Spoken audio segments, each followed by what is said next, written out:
and we are live. sorry, Okay. sorry I'm so quiet. I'm just like getting this ready. But yeah, this will be the 16th episode of the ESOU podcast with Alywels, featuring a very special guest today, Zuno, or otherwise known as Kyne's Peace from PCU. Welcome in. Thanks for coming. How's your weekend going? It's going well. How about yours? Very calm. Mm-hmm. Anything eventful? What's right? Anything eventful? Well, we had some roleplay yesterday. Okay. It was very fun, actually. It was quite fun. But other than that, no, not really. How about you, Ollie? Anything eventful? Well, we've been busy clearing the house still, so I'm exhausted. For the move. The house is a mess. Yeah. I mean, it's raining outside, so it's I don't know. Oh. I'm exhausted. That's fine. Are you gonna move your guitars last for the move? Yeah. So I mean, first we need to like put it on the market and sell it. I guess this room looks alright. So yeah, this will be the last room that gets cut down. That's cool. And I'll recreate this. Maybe I'll do a green wall instead. We could do a green screen. Like a proper like streamer room. No, you don't need a green screen for a streamer room. But yeah, that's preference. Yeah. But yeah, going back to Kyne's piece. I'm just gonna call you Zuno, if that's okay. Sure. I'm like, yeah. Kyne's piece. Yeah, I don't know. Kyne's piece is doesn't roll off the tongue for me. But you mentioned roleplay today, and so a big part of the reason why I was interested in bringing you on, apart from a recommendation from I think a mutual friend of ours, is we've been talking to a lot of PvPers, and all sorts of other players, but I've always wanted to bring on someone who still does roleplay in this game, because I feel like roleplayers and roleplay in general, at least in ESO, it has not gotten much attention since the old days. I mean, yeah, back in the day, even I roleplayed, and it's kind of like not there anymore. At least not in the public eye as it used to be, in my opinion. Or maybe it's a bit of a different perspective. I used to see it whilst doing like crafting and doing all kinds of things, but no, I've not seen roleplayers in the wild for a long time, actually. I mean, I remember. Yeah. I remember these big roleplay gatherings back in the day, where even like game masters had to attend because and we'll talk about this in a bit. People, usually had to intrude for some reason or like bother those gatherings. So I don't know, and now it's kind of like you don't really see much of that anymore in open world, at least. Yeah, it mostly is housing really hit hard on roleplay. In both ways, good and bad. Good, obviously, because we can build our own houses and everything, so we can just go there and roleplay in our character houses, which are not in the world. We created them ourselves, and we put the furniture we want in our houses. Or, for example, we can build big forests or castles even. You know how housing works in this game. It's incredible. Right. But also on the bad way, because role players also go to their own housing, so it is less public, so to say. It is not very seen anymore, but roleplay is still going very strong. Just more in a more private way, so to speak. Yeah, but do you think that affects your like advertising? Because I feel like if you're new to the game and you stumble across a role-playing society, that might make you want to join. Whereas if you never see it at all, then you might not even know it exists. So how do you advertise now? Have you had to change how you find new members? Yeah, most of the time, when people stumble across us role-playing in public in zones, they are like, what the heck are you guys doing? They are never sure what is going on. They just type in chat, what are you guys doing? Or write in whatever they want to write. And there is few times where people actually come and ask, okay, is this roleplay? How can I join it? And they normally whisper one of us, and we invite them to the guilds. We have a lot of guilds that actually do roleplay. Another way to get people to join roleplay is through the guild finder, actually, because as I said, there's a lot of in-game guilds that are advertised there. And another is through forums and people that know each other mostly. Some chat sometimes, someone asks and you can invite them, but yeah. Okay. Yeah, I saw one in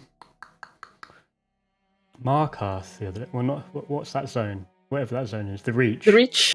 Yeah, whilst I was doing quests, and it was in a quest zone, so I kind of felt bad running around doing my quests because they seemed like they were busy. And there must have been about 30, 40 people there. I mean, what's the etiquette if you come across role players? Should you try like not to walk over them, or no? How do you want people to behave? Leave them alone. I think that's the first thing. You know what I mean? It is okay to just go around and do your thing, because we are sharing zones. We are sharing a world. We are sharing Tamriel. You don't have to stop your activities for just encountering us. You're like, okay, there is roleplay here. I don't want to bother. I'm not going to walk over this. No, it's okay to just walk. You can even watch if you want. What is not that right is to throw mud balls at us or spam mementos or just do skills, and that kind of bothers. But at the same time, sometimes you just get used to it as a role player. You're like, okay, another troll coming. But yeah, as for how you should behave when you see role players, the best thing is to just not bother.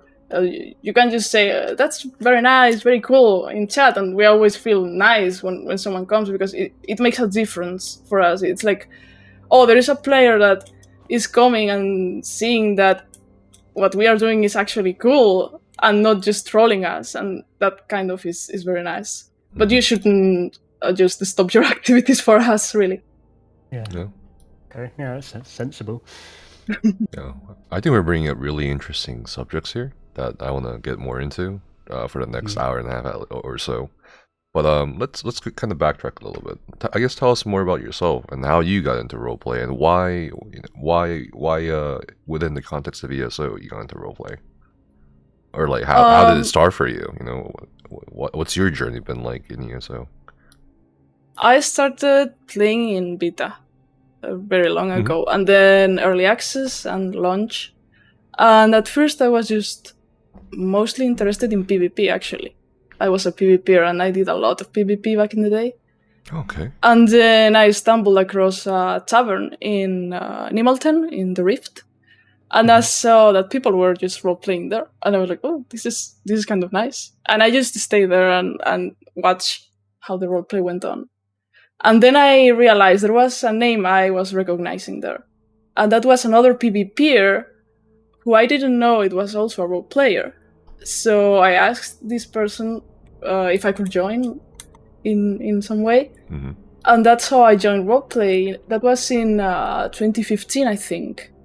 And from there I've been role-playing since that day. Oh, okay. Yeah, I feel like Skyrim does seem to be like a hub for role-playing. You get it in the Rift a lot. Yeah. Do you think a lot of people's backgrounds is with like other Elder Scrolls games and people who've played Skyrim? And do you find that that's the kind of thing that people want to roleplay, like Skyrim kind of things?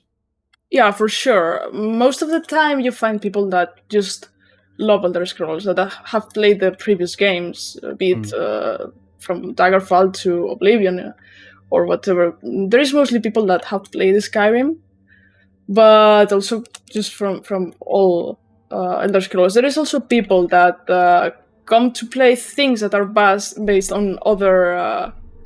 not entirely based, but they take lore and ideas from other franchises, which is fine, of course. But mostly you have to try to be accurate and good with what is the lore in Elder Scrolls. You try to make your character fitting for Elder Scrolls. Yeah. I feel like also vampires and werewolves are quite a big thing, and that kind of fits in with the Rift, I guess. as a zone. Yeah. Vampires and werewolves are the type of character that people really love to play, actually. Mhm. But that's also a really big thing in the roleplay community, because when your character is something special, like a vampire or a werewolf, it means that they can't, realistically, they shouldn't be saying publicly that they are a werewolf or a vampire, because they can get in trouble. Yeah. But it is very hard to manage in what we call the roleplay etiquette, like how to behave as a role player towards other role players. Yeah, I've done a very little bit of roleplay, long time ago. Oh shit! Really? Yeah. You never told me. 15. Shit. I'm just on that. ESO, this was like pre-Elder Scrolls. Oh, okay. So I did it in like chat rooms and stuff. But I remember is there still a tier system? Like T1 is like long paragraphs, and then T2 is other things. And then there's combat as well, has its own rules. Is that still a thing? Well, yes. There is many different ways of roleplay in this game. Most of the time, obviously, you just, as you have probably seen, you start with having your characters say things in /s in the chat, and their actions in /emote in the chat also. Yeah. But, like, for example, there can be a casual tavern night, and you just go there to drink with friends and do whatever talk that comes. And other times it is events that are more of combat. So when it comes to combat, there is different ways of doing it. Obviously, you write whatever your character is doing in actions for the combat. But seeing as you can actually fight in Elder Scrolls, do you ever use any skills? Not in the sense of, I mean, there is all kinds of people. I personally don't use skills as what they are. I do use, for example, the Warden skill. I can't remember the name. Predator or something. The wings one. Okay. Yeah. I use it for like kind of visual effects and sound effects, because it has some kind of hawk sound, and my character sometimes does something called clever magic, and I really like to use it to visualize and have a sound of what that magic is doing. But other than that, most players don't use skills to fight things. Okay. When it comes to combat events, they don't do real duels. Yeah. Okay. No, we just type it all. And when it comes to combat events, we do not use the mobs that are on the zone. If you in the game see a wolf, your character is not going to see a wolf unless you do it in character, so to say. So you kind of make up your own enemies for your players to fight. Okay. Yeah, that makes sense. I think it all depends on your setting and your. I don't know if they call it that still OCs, original characters, and shit like that. Yes. All the stories going on with the characters too, and man, it can get intense, man. I remember this, because just like really intense. But in ESO, because I had this experience in ESO back in I think late 2014, going to mid 2015. I roleplayed a bit, and I roleplayed a bit because some of my friends were into it, and I was like, okay, well, I'll try it out because I was doing other stuff. I was PvPing, funnily enough. Yeah, I don't know what it is with roleplay and PvP, but strangely enough, at least on PCNA, I felt like more PvPers roleplayed than PvEers. I don't know why that is. Or like people who typically PvP more than they PvE and were more inclined to role. I don't know why that is, but I don't know. Something that caught my attention because you were talking about how you were a PvPer too. And I was like, oh, okay. But yeah, I mean, it can get pretty intense, and it's definitely, I don't know. It's. Yeah, I mean, going back to what we were saying earlier about vampires and werewolves, there is, I know at least from when I was role-playing, that there was a big thing about not to make your character too powerful. You can't win every single battle. You can't, what was it called? Like playing God mode or something like that. There's a term for it, I'm sure Yeah. I mean, do you feel like people get like that in Elder Scrolls?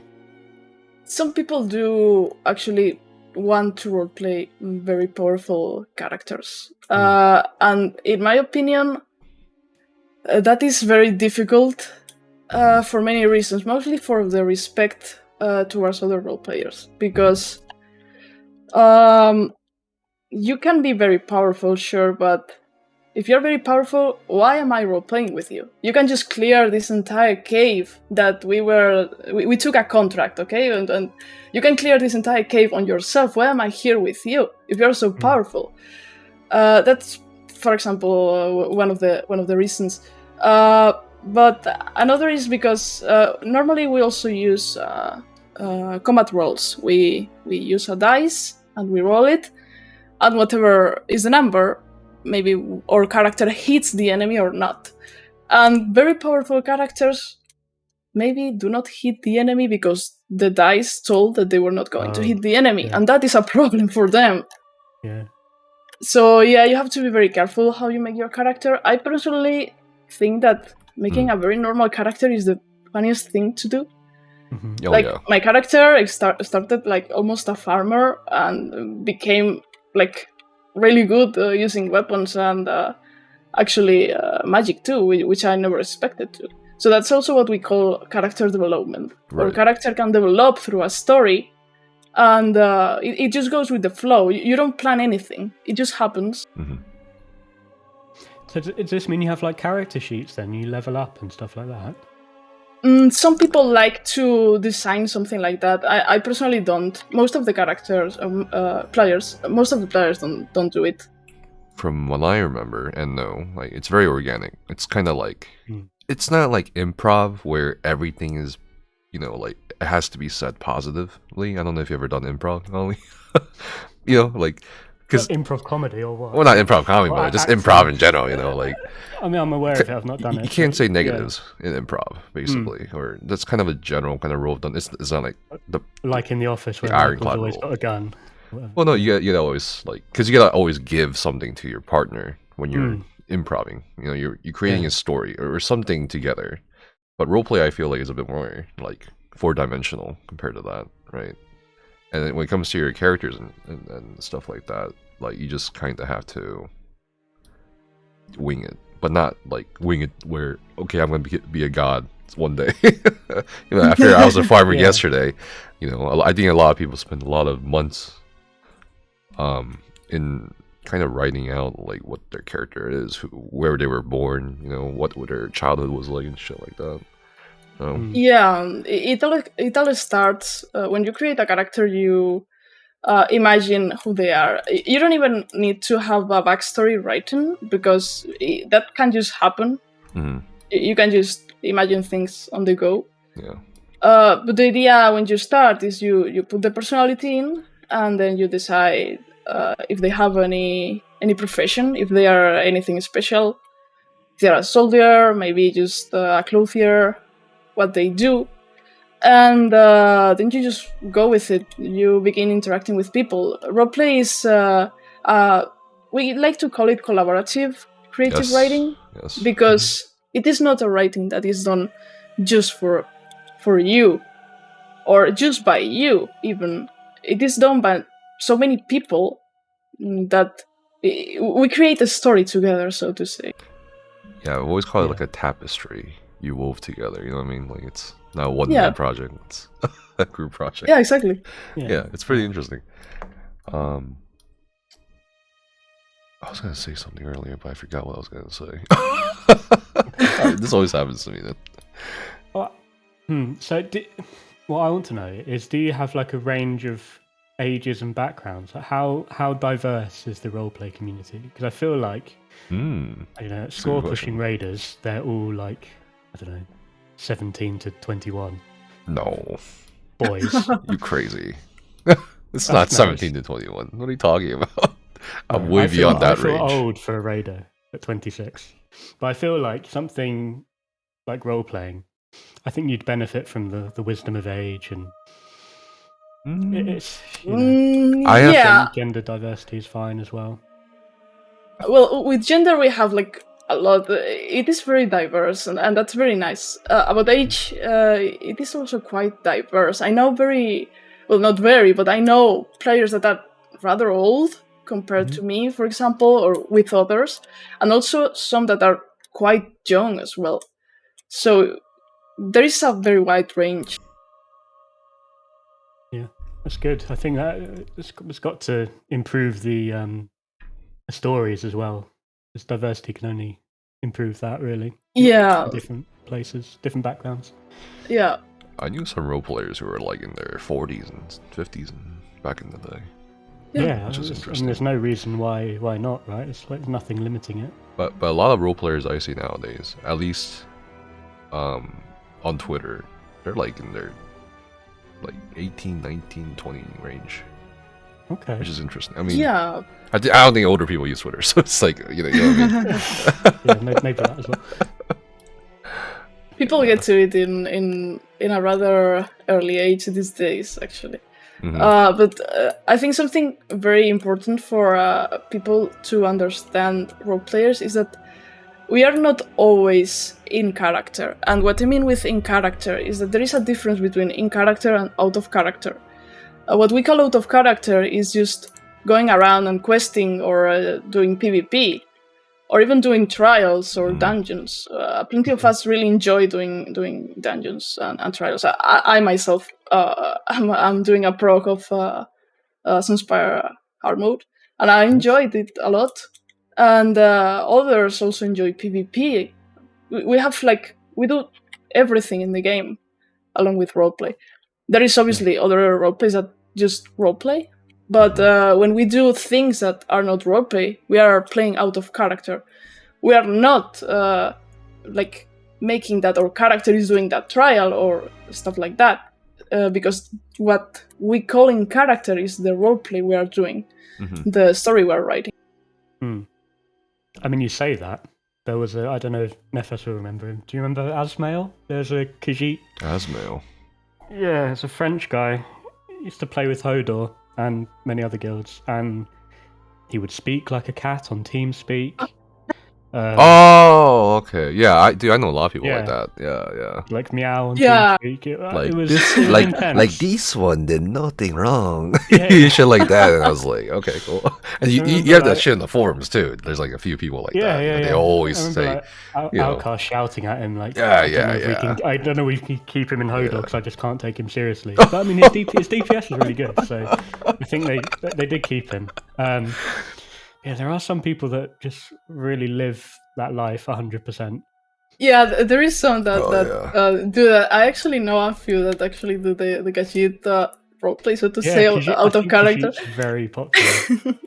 Yeah, but most of the role players just like are people outside of their character. They are who they are, who their player is, and then there is their characters. Most role players don't have only one character, but they have a few of them. Yeah, and they all have different personalities and all that, and that's very interesting to know, because it means that we not only focus on both the roleplay only and do nothing else, and a single character. Yeah. Coming on to playing different characters. Now, this is something I've always wondered. I don't know whether it's true, but do you think that if you're able to play multiple characters, does that mean that you're a good actor, or does it mean that you possibly have some kind of underlying multiple personality like thing? So I'm interested to know, because I feel like whenever I've roleplayed, I can just play me, basically. That's it. Yeah, it is a very, very, very good question, actually, because I was speaking about this with a friend of mine just 3 days ago. We were speaking about how roleplay works, and we were saying we would be very good actors, because to actually, in my opinion, to actually roleplay good, you have to get into your character. You have to know who they are, what they feel, what they will say at certain things, and how they behave. And for that, you have to get so much into your character that you could actually play them in real life if your actual as player personality was good enough for being an actor. So yeah, to play many different characters, you need to know how they are, their personalities, how they behave, and portray them well. That is very important. Because if, for example, you have a character who is smart, but you are not that smart in real life, that is a big problem. Yeah. Sure, yeah. But I mean, from my experience role-playing, I've met a lot of people that do have like, I'm sure there's a range of disorders or whatever you want to call them, like multiple personality and all those kinds of things, and they make fantastic role players because one day they might identify in a completely different personality. Is that something you've encountered a lot? Are there lots of people like neurodiverse, all that kind of thing, or is it something that's not even talked about? Do you bring like real life into it, or?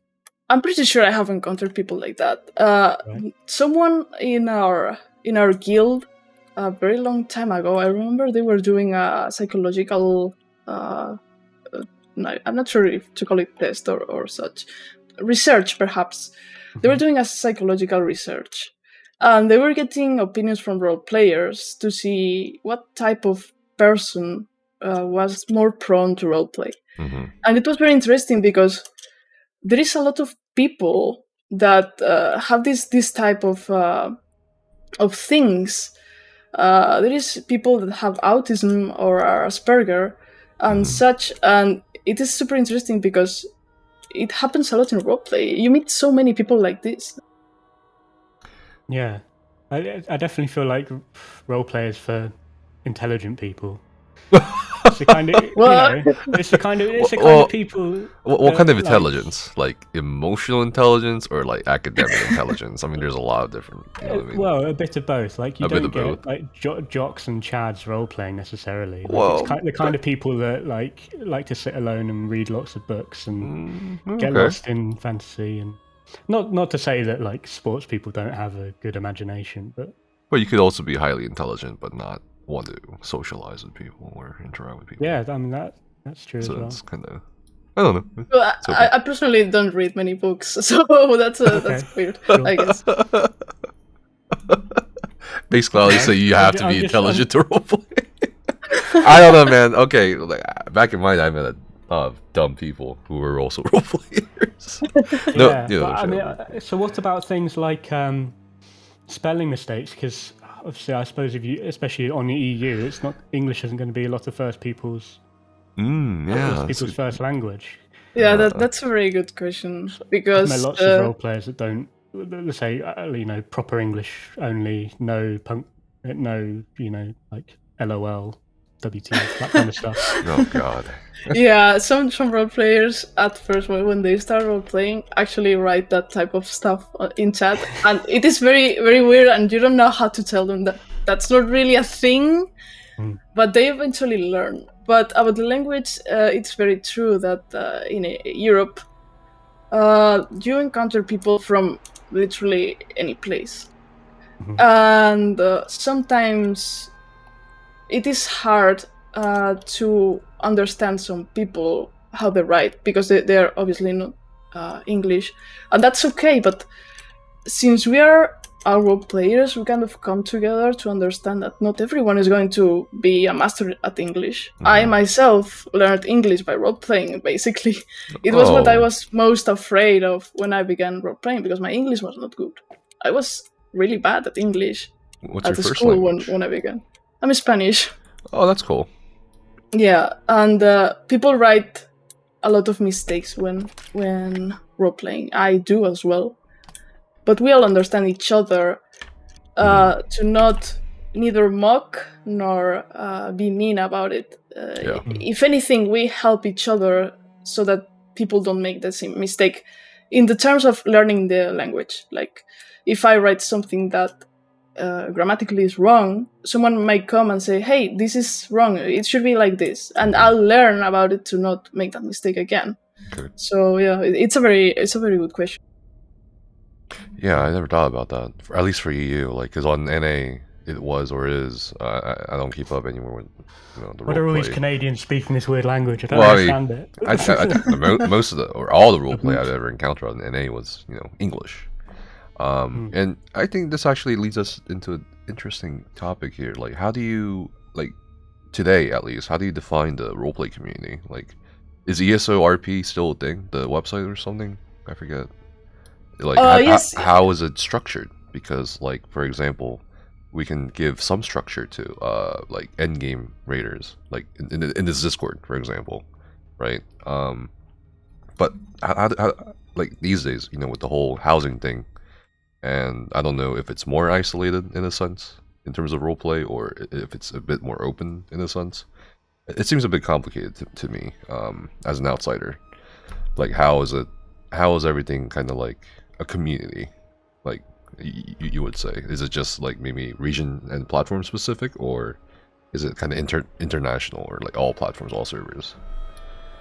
It is much platform specific. I have never role played in console because I find it would probably be very hard.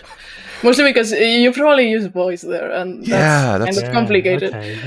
Okay, so I've heard about. Sorry, go on. On PC, ESOU Roleplays is still a website, but the EU community noticed it was more for NA. So we kind of migrated to our own websites, and for a long time, since I began role-playing in 2015 to around 2018 or 19, it was kind of faction divided. So EP had their own website. DC also had their own website, and AD also had their own. The Dominion roleplay was very small. The biggest roleplay community was Daggerfall Covenant, and even Heart Pact, which is where I was mostly by the time, was well, it was kind of big, but not as big as Stormhaven Roleplay, which is what ended up being called as the entire community. Because at some point, the three communities ended up kind of as one, which went to the Daggerfall Covenant website, the Storm RP.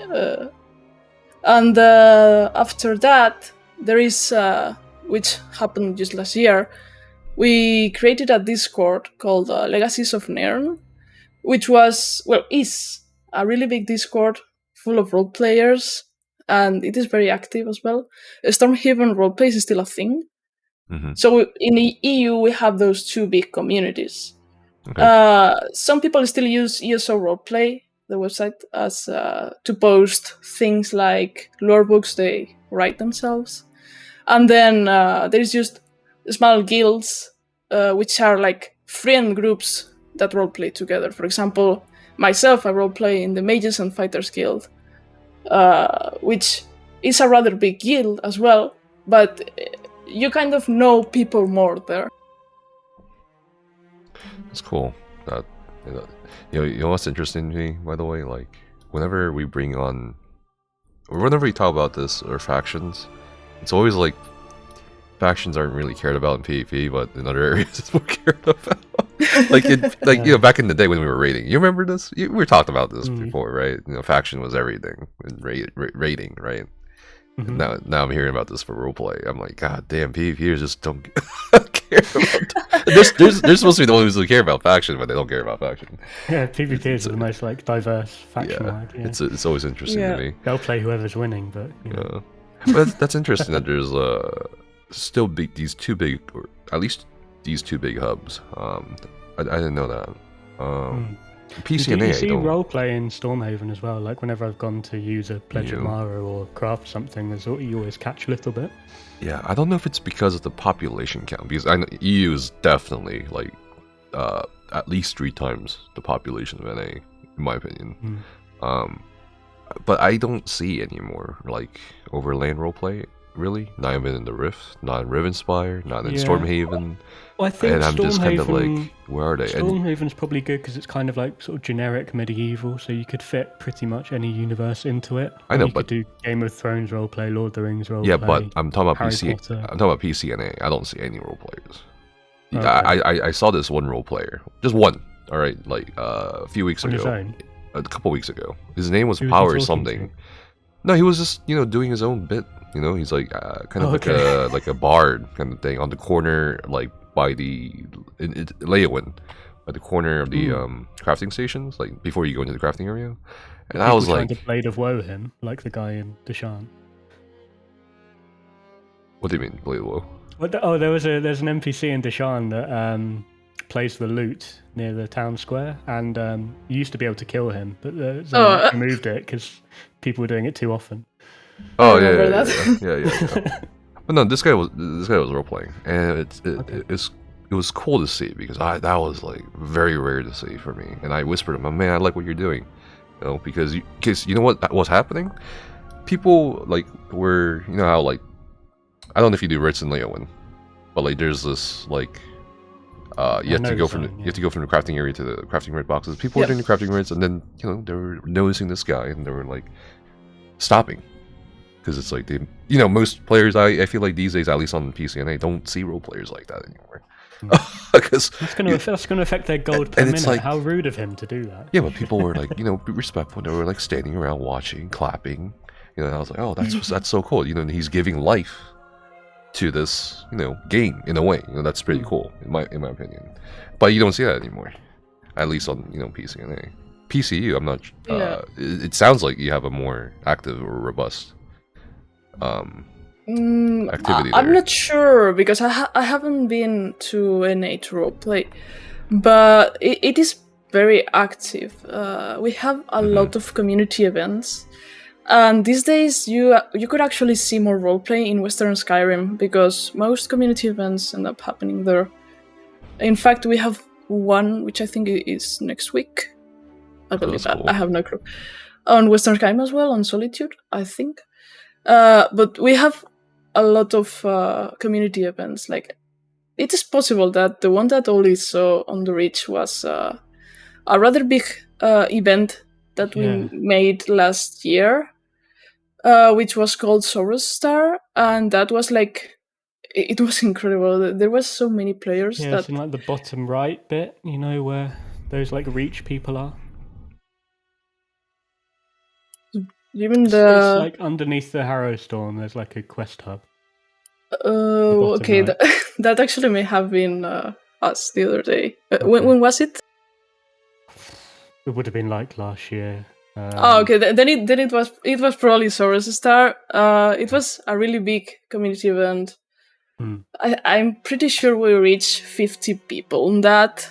It was very hard to actually read any emotes or any say because there were so many people that you just had to step out because you were getting a headache of the amount of text.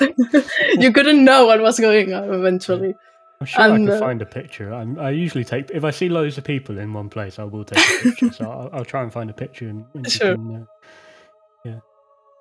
And it was just so big. And whenever some random player came by, they just stopped and were like, what is going on?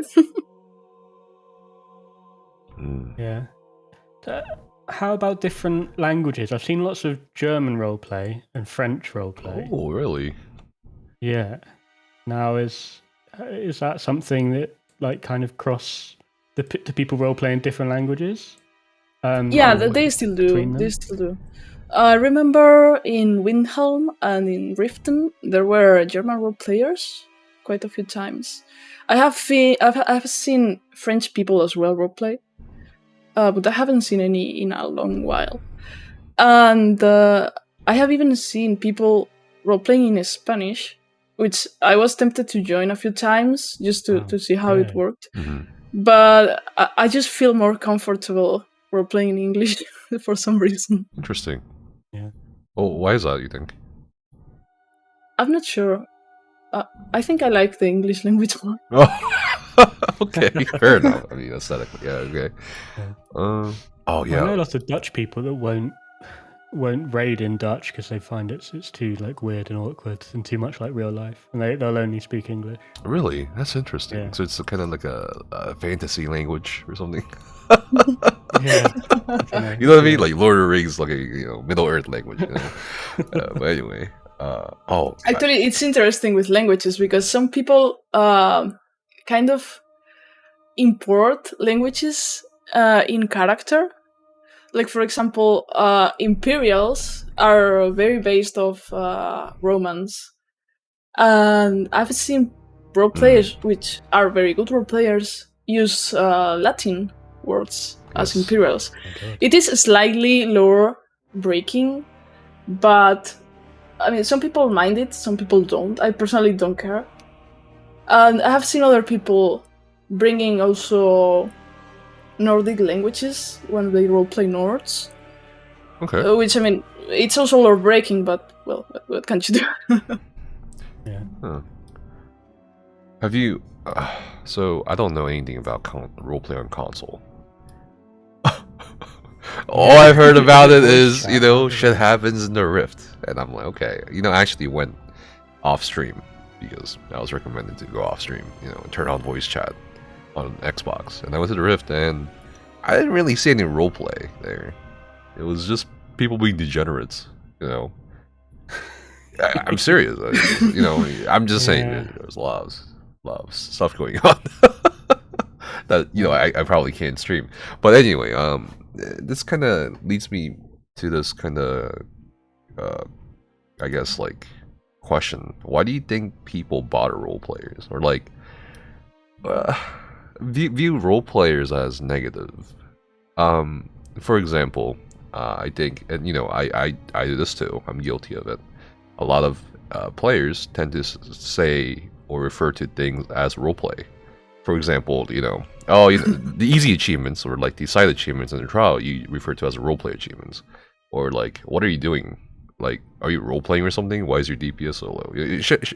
Terms and phrases like that are kind of embedded into a lot of ESO players' languages. Even and it's often used as a sometimes derogatory term, like because is it derogatory or is it just like it's because it's the opposite of combat? Right, but you think that's the reason though? I don't know. Because people in the past used to crash. I don't know like the proper word for it. Crash roleplay events as well. Because I mean they're not doing anything really. Like, what are they doing to you? But people still have this compulsive need to do all this. So I think that kind of translates into our language of it too. What do you think, Kyne? Yeah, it's very interesting because with my PvE group, we have done a lot of hard mode trials by now, and we are doing, as I said, some inspired progression of hard mode. Mm-hmm. And I am the off tank. And the first day I was told to roleplay with the Atronax in Locusts. And they're like, yeah, I'm good at roleplaying. I'm actually very good. And it's just like that. I'm told to roleplay with mobs, and I don't mind it. Because, I mean, I don't mind the use of the term as that when I do PvE. Because I know what they mean. And I know that these people don't really mean something bad. Mm-hmm. But it is very often that players come to bother roleplay. And for some players it is very annoying. I personally don't... I have stopped caring. At first I cared a lot. And it was very, very annoying. You'd be walking across Craglorn and you'd have like 10 PvEers and PvPers following you, your friends, and they were throwing mud balls at everyone, throwing you skills, grabbing that Malakath memento with flames and just walking around you, and it was like, why? I can't focus on writing, I can't focus on what my character is being right now. And at some point, when you roleplay for years, you stop. It's like your brain shuts them off, and it's kind of like they weren't there. But for some people, it is very annoying, and they also report these people, and they can actually be banned for it if many people actually report them. So they should do that with a lot of care, because I've heard stories of people actually being banned of from just bothering people like this. I don't know. I think it is not right, because it should be a live and let live situation with players in ESO. Role players don't go bother PvEers or PvPers most of the time. I'm pretty sure there is some role player who bothers them. And we all, at least me, I'm also aware that we are using the say chat and the emote chat. And that can get very annoying for some people, seeing the chat scroll and read a story they are not interested in. And for that, we can't really do anything about that, because I mean, they're near you, right? What's right? They're near you. You can't help it. It's not like you're going to zone chat. Type you on. If you go to zone chat, that is going to be just horrible. And it has been sometimes that you have accidentally written an emote to zone chat. But for example, if you ask us to roleplay in group, that is very hard. For the reasons I'm about to say. I spoke about this big event, Soros Star. We also had many other community events that were really big, and they were plots that went on for weeks, such as multiple Richmond invasions or the demise of Stormhaven, even the siege of the Worm Keep, which are things more of the story of our characters. Right now, the group size is maxed to 12. You can't get more than 12 people in your group. And to role players, that was really bad. That was terrible, because we cannot go to group chat if we're more than 12. We cannot group with more than 12 people and do our DM emotes. A DM is the person that kind of sets a story in an event that explains who the enemies are, where they are. So we can't really use group chat for anything if we are more than 12 people. Did that have that combat change? I guess had an actual effect. I never thought about it on roleplay. The 12 limit. Yeah, it had a really bad impact on roleplay. Oh, how bad? We can't group. Just imagine, for example, yesterday I had an event. I think we were 8 people or so. If we had been 5 more, we would have not been able to do the roleplay comfortably, because I would have had to post my emotes in the emote chat, which is very uncomfortable for roleplay. We are not able to group more than 12 people, and that hurts roleplay. What about guild chat? That is not... I mean, there is some guilds that do use guild chat, but that is very closed guilds. Okay. Sometimes the events are not guild-based, they are friend-based. And there is plenty of your friends who may not be in your guild, because they don't have any more guild slots. And I guess you so Sorry, go on. That's a problem. We could use guild chat, and we can use it on some events. For example, if I'm in a roleplay event with 3 friends, I can do it because we're on the same guild. But if one friend is not in that guild, we can't use it anymore. Yeah, I guess you run into the problem as well with guild slots being full for a lot of people. Yeah. So that's an interesting thing to think about, Yeah, I mean, it's strange that they made the group size 12 for outside of Zerodead as well. I feel like there's not really any benefit to that necessarily, unless they were, I don't know, like dolmen farming groups in Alykea were lagging the server or something. But yeah, going back to the whole thing, I don't understand why people... Do people still, do that? Like, bother role players? Yeah, they still do? Yeah. Why do you think they do it? It just... I don't know. I just like, I don't have the time, you know what I mean? Like, I don't know how people have the time for this. This is different, I guess. Like, you go there, find people writing a story together, and you're like, yeah, I don't do this. You're different to me. I'm going to bother you. I guess it is because of that. It is not an activity that is that players can comprehend. Neither that nor that is that supported by the game itself. Like, we have tools, we have housing, but there is so much more that we could get from the developers that we don't get. It's like when you go to an MMO, you are like, okay, there is PvE, there is PvP. Mm-hmm. Do you think on the roleplay? Well, most of the time you don't think on the roleplay. You just want to level up, quest, go PvP, kill people, go to a dungeon. Yeah.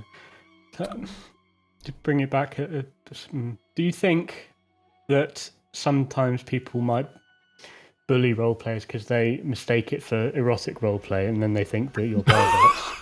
Oh yeah, we haven't talked about ERP yet.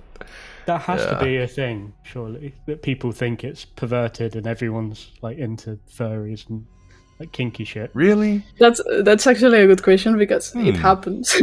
Yeah, I'm sure that happens. But how can you associate ERP with RP? That doesn't make sense to me. That's like associating all PvE with just dungeons. Yeah, you know what I mean? it's the same. I don't know. Yeah, it happens mostly because people do it, and some okay. just don't care and do it in public. I've seen it a few times. People doing it in public, which shouldn't be doing because they can get banned. What? Banned for ERP? Yeah. No, I've never heard of that. What? Yeah, really? In public, yeah. In public? And for you can get a social ban as well if you do very like specific emotes about how your character is. Like what? I've never heard of this. Yeah, have you heard of this, Ali?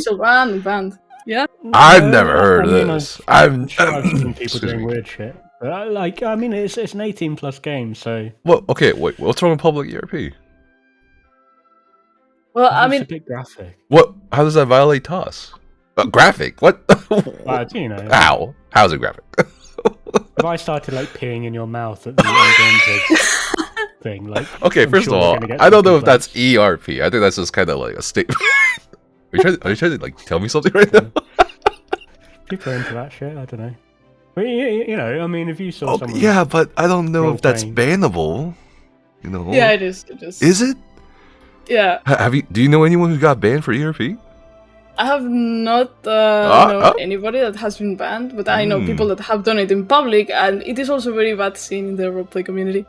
Oh, I don't think it's bad. I think fuck it, just do it. So the rest, so ESO looks down on roleplayers, and then roleplayers look down on the ERPers. Is that how it goes? Damn, that's meta, man. Oof.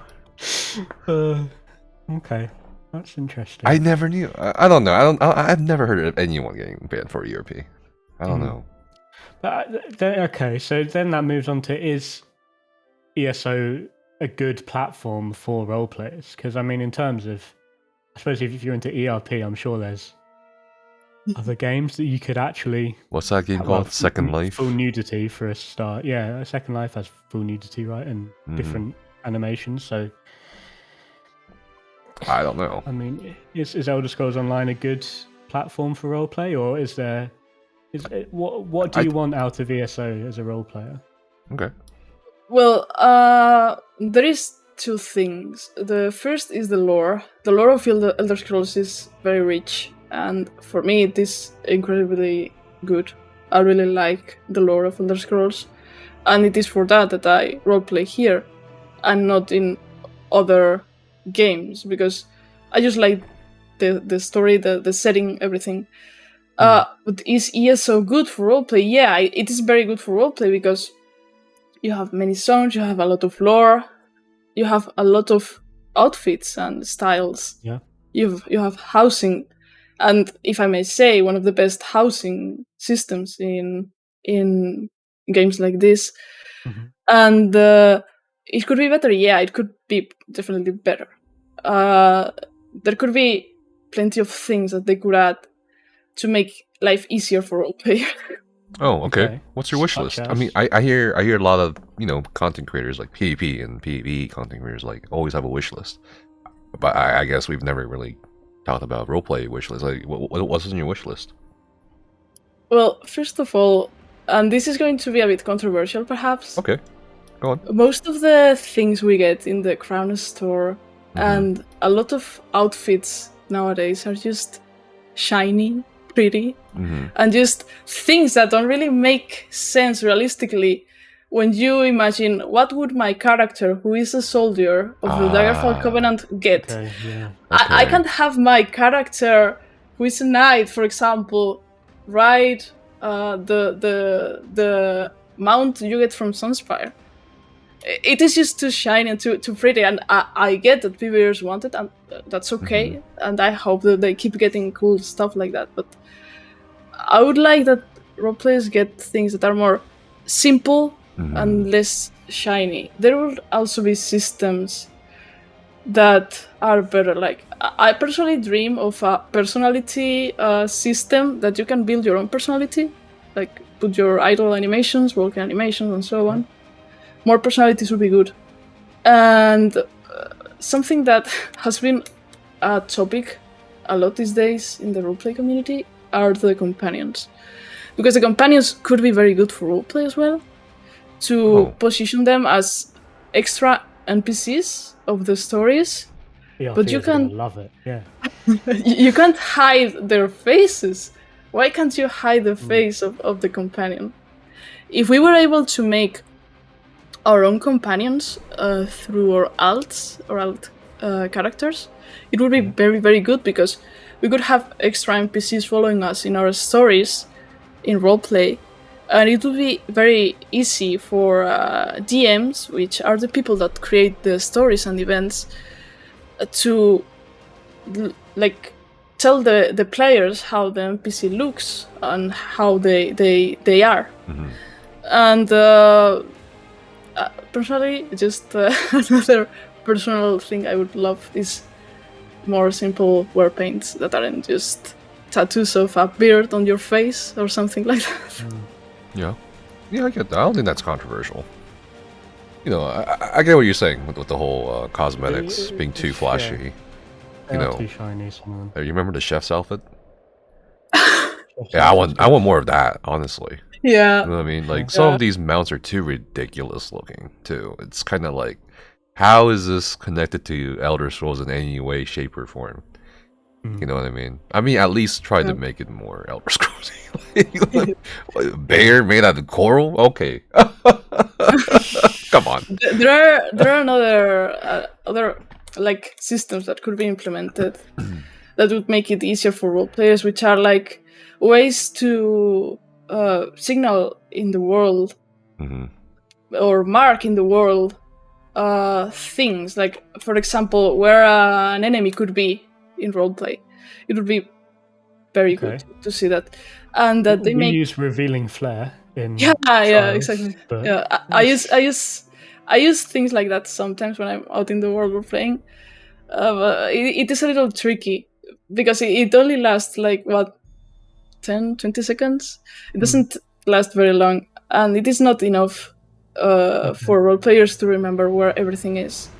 A way to create your own dungeon in housing would be just absolutely perfect. For example, right now, in how my roleplay is going, my players are going to go to Falkreath, and sadly, we do not have Falkreath in game yet. In fact, they turned Falkreath into a dungeon, which is very painful because I cannot physically get my players into Falkreath because we are more than 4, and we won't fit. So I'm going to have to build something using housing that looks like Falkreath, and that is a problem because we do not have enough slots. So housing could get so many improvements in that regard. How many players are involved in the Falkreath RP? They are about 8 right now. 8. Okay. Because I was thinking, like, if it's total of 4, maybe like set it up normal and I guess, I don't know, that wouldn't work, because it's like burning. Are there like other Never towns mind. that look similar? Like there's that one just north of the antiquarian house in Western Skyrim, maybe. Yeah. It's a bit snowy and frosty, maybe. Yeah, but that's not the Morphle. same. Morphle, yeah. It's not the same. Not a shame. It is very tricky to do things like that, because I mean I understand that we can't just grab something that doesn't exist yet, and that's completely fair, and it will come with time.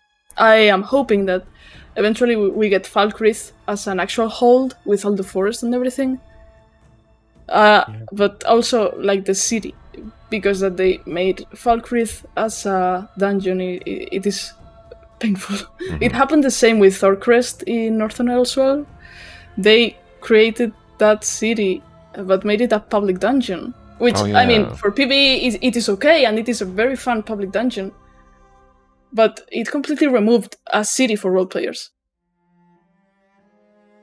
Because also another thing with this is, yeah, you can go to a delve to roleplay, you can go to a public dungeon to roleplay, and that is good. You can perfectly do it. I have done it before. But there is one big problem, and that is the enemies in the dungeon.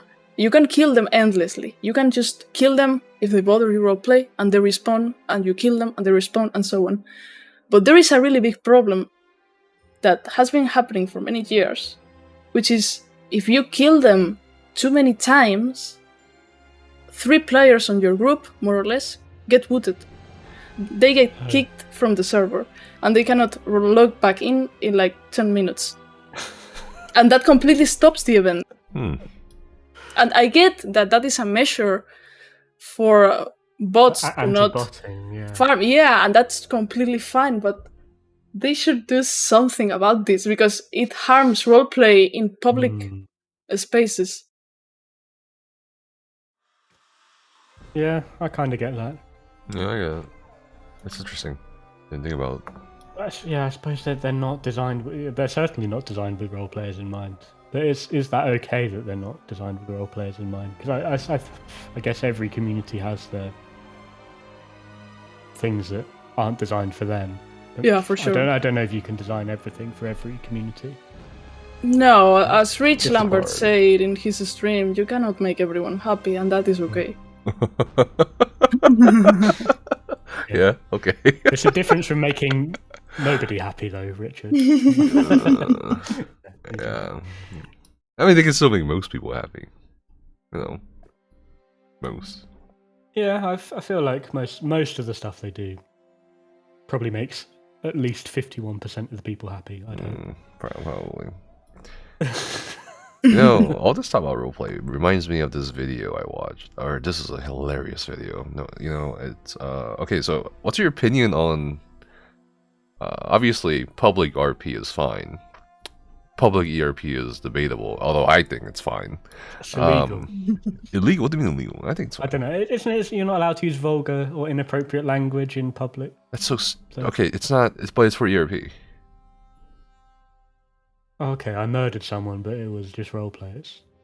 Still murder. What does that even mean? I murdered someone IRL, but it was just, you know, for role play. Can't use that as an excuse. Okay. So, how do you feel about public RP in PvP areas? Because this has come up quite a few times in the past. I don't know if it comes up anymore, but so I was watching this. There's this really old video. I'll YouTube it later or something. Maybe. Is it the wedding? That one wedding. Weddings at like Brindle, whatever. I don't know if it was a wedding, but it was a hilarious video. It's from the perspective of one of the PvPers that are going in, and just it's a massacre, man. I'll link you guys the video after if I can find it. But it's hilarious, and then, you know, a lot of people got mad over that. And but there's that chapel in like Brindle's really no, nice. it wasn't what it was like out in an open field. Somewhere, like in the middle of nowhere or something. I don't remember. I'll have to look at the video, but it was hilarious because, you know. But yeah, how do you feel about public RP in PvP areas? Because there have been times in the past where role players have gotten together, went to Cyrodiil or even IC in one case, if I recall correctly, and they get very upset because they got killed, or like they get they get gate crashed, you know, basically. Yeah. What do you think about that? It is a very good question actually, because I love roleplay in Zerodead, but I love it also because of that risk. Oh, Ooh. okay. It is interesting because in Zerodead you can roleplay without any issue if you want, as long as nobody knows where you are. It is very easy to roleplay in Zerodead without getting killed, because normally in PvP there is these areas that people go to and from, which are the keeps. So you kind of follow those paths, and that's where people are going to go. So you know that in roleplay you have to avoid those lines, and of course the towns also, and a few other locations that are key. That maybe a raid with a scroll comes by and just destroys your roleplay. Yeah. I've done some roleplay at Bleakers, but that didn't end well. I know of the roleplay at Leakers. I know of it. 3-day ban. Was that with, Oh no! was that with I sorry, I watched the video on the streaming editor. Was that with Casa? Bleakrock? Not Bleakrock, sorry, Bleakers. Was it Bleakers? That was the first ever AA PM, and people coordinated with each other cross faction and flipped the flags, and then earned like a million AP an hour. Or something. Jesus. That was epic though. But yeah, role players shouldn't get upset for getting killed in Zerodead, because, dude, it is a PvP zone. You should be expecting to be killed. Oh, man. If you want to actually roleplay in Zerodead, just do it, but expect to be killed. What we did when I, because in my plot, in my character's story, which has been going on for a few years, and the events I have been hosting, we have gone to Zerodead a few times. And it wasn't any problem. We only had one single problem once with someone that kept coming and killing us. And that was okay, because we are in Zerodead, we should expect to be killed. But the way we did it back in the day with my plot was, okay, my friends don't really PvP, and some of them hate PvP, and that's completely okay. Okay. But I was a PvPer, and I knew how it worked back in the day. Nowadays I'm very rusty at it. But I could gear my character completely for PvP, and I could at least not die. Even if my friends died, I could rest them later when the thing had happened. So you need to expect that you are going to be killed if you're roleplaying a PvP zone. Do you but go you can into the definitely main do it. campaign, or do you go into No. Okay. We would go to the ones with low pop. Okay. I think that's fair enough. I mean, but still, like, PvP anyway. there have been groups that have gotten upset because they died in PvP zone or something. I remember, like, this was like earlier on. But I'm also, this is kind of relevant because what is it? Mid-Year Mayhem? Not Mid-Year Mayhem. Sorry, what's it called? White Strix? White Snake. Pelinals. I don't. Yeah, the Pelinals. whatever. Pelinals, White Strike, Mayhem, like... Meteor Mayhem. This is wrong. It's called in ways. Meteor Mayhem and Pelinals White Strike or something. It's called. What's the event called? Let me check this on my phone. I'm checking it. Because I posted on YouTube as well. Yeah, I mean, I think it would be interesting to White Strix Mayhem. Combat. White Strix Mayhem. Okay, yeah. Oh yeah, that was it. I think it would be interesting to implement combat into roleplay. Oh, people do real it. Combat. No, people do it. Yeah, I've seen some I want my roleplay. character to duel another character, and Yeah, whatever the result of the actual duel is. A year ago, I saw this roleplay in the Rift, in front of that tavern near the bank, and there was this roleplay thing going on, which was very rare because nowadays people just duel there. They don't really roleplay there. But yeah, they were fighting. They were doing like a story with the fighting. They weren't going like really fast in terms of combat. They were just kind of doing it. Okay. Yeah, they would like go to the side, duel, so the flag would be out of the way. Then they would shift over to the front of the tavern. You know what I mean? Oh, and then they would do it. Yeah.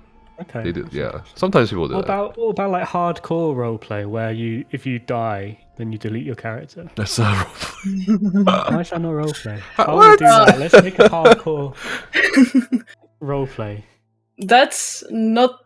I mean, it is, but it also isn't a thing. It is in terms that if you die in game, like if you go to a trial and your group wipes because someone did a mistake or something, your character dies. That doesn't happen because you are out of character. But if your character dies in character, then yeah, your character dies and you have to delete it. When I got one of my characters killed because I wanted, and because it would add a lot of a story to the characters involved. And well, I couldn't get to delete him because I was so sad about it. I killed him because it would add a lot of things, but I just couldn't get to actually delete the character. You could just rename it, No, because it was just a character that wasn't even leveled up, so it didn't really matter.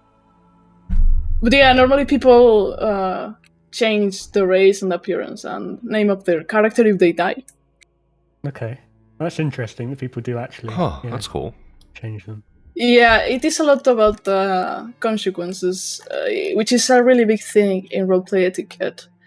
You have to be careful how your character acts, because it depends on the type of roleplayer. Normally with the people I roleplay with, we kind of go for something more realistic, in which if you get in trouble, well, your character is going to get hurt. If your character just randomly kills someone, a villager in some town, your character is going to be a murderer and the law is going to get them. So be careful what you do, because you may just get your character not killed, but in a lot of trouble. In roleplay etiquette, something very important is that you can't also kill someone else's player. Like, I can't go to someone and emote that I'm killing their player. I need to arrange it with them out of character and say, hey, I want to kill your character. Do you want me to do it? And if they're okay with it, then okay, go ahead. But you can't do that. You need to respect the other role player and their character. And I have had times where my character has killed another character. But that was because we had a 3-year story of my character and a villain who had been bothering him for a very long time, had threatened his family, and then my character finally got to kill her. And it was really big in the story. It is like how we were saying, that it really gets intense. It really does. Yeah.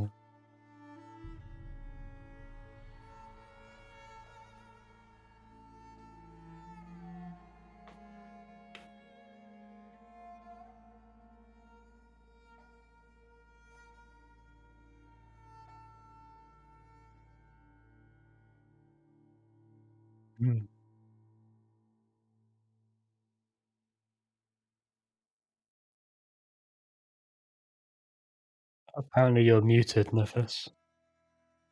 Oh, I'm muted. Sorry. I'll repeat the question just for the podcast. Yeah. This brings me to another topic. In terms of roleplay, because I remember a lot of typing, at least from my own personal experience. But at certain roleplay events, like we would go to, there would be like 11 or 12 people in attendance, and but like the 2 or 3 of us as friends would get into a TeamSpeak channel. Like how is role-playing done nowadays? Obviously not through voice, like in Discord, right, or TeamSpeak. It's still through text mainly. But do people still like get together in voice channels, or to kind of socialize out of character while in character? Yeah, some people do it. I personally don't, because it makes it hard for me to actually focus and try to roleplay, try to get into my character and who he is. It makes it hard for me if I'm speaking with someone else. But many people actually do it, and one of my best friends also do it. And that's okay. And it also is very helpful to do it for big events like the one I said before with Soros Star. Since we were like 50 people, there would be like 4 or 5 DMs.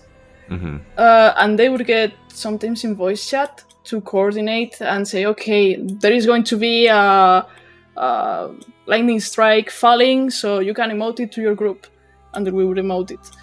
And it happens, but there is also a lot of out of character talk, and that is mostly done either in Discord by text or in guild chats.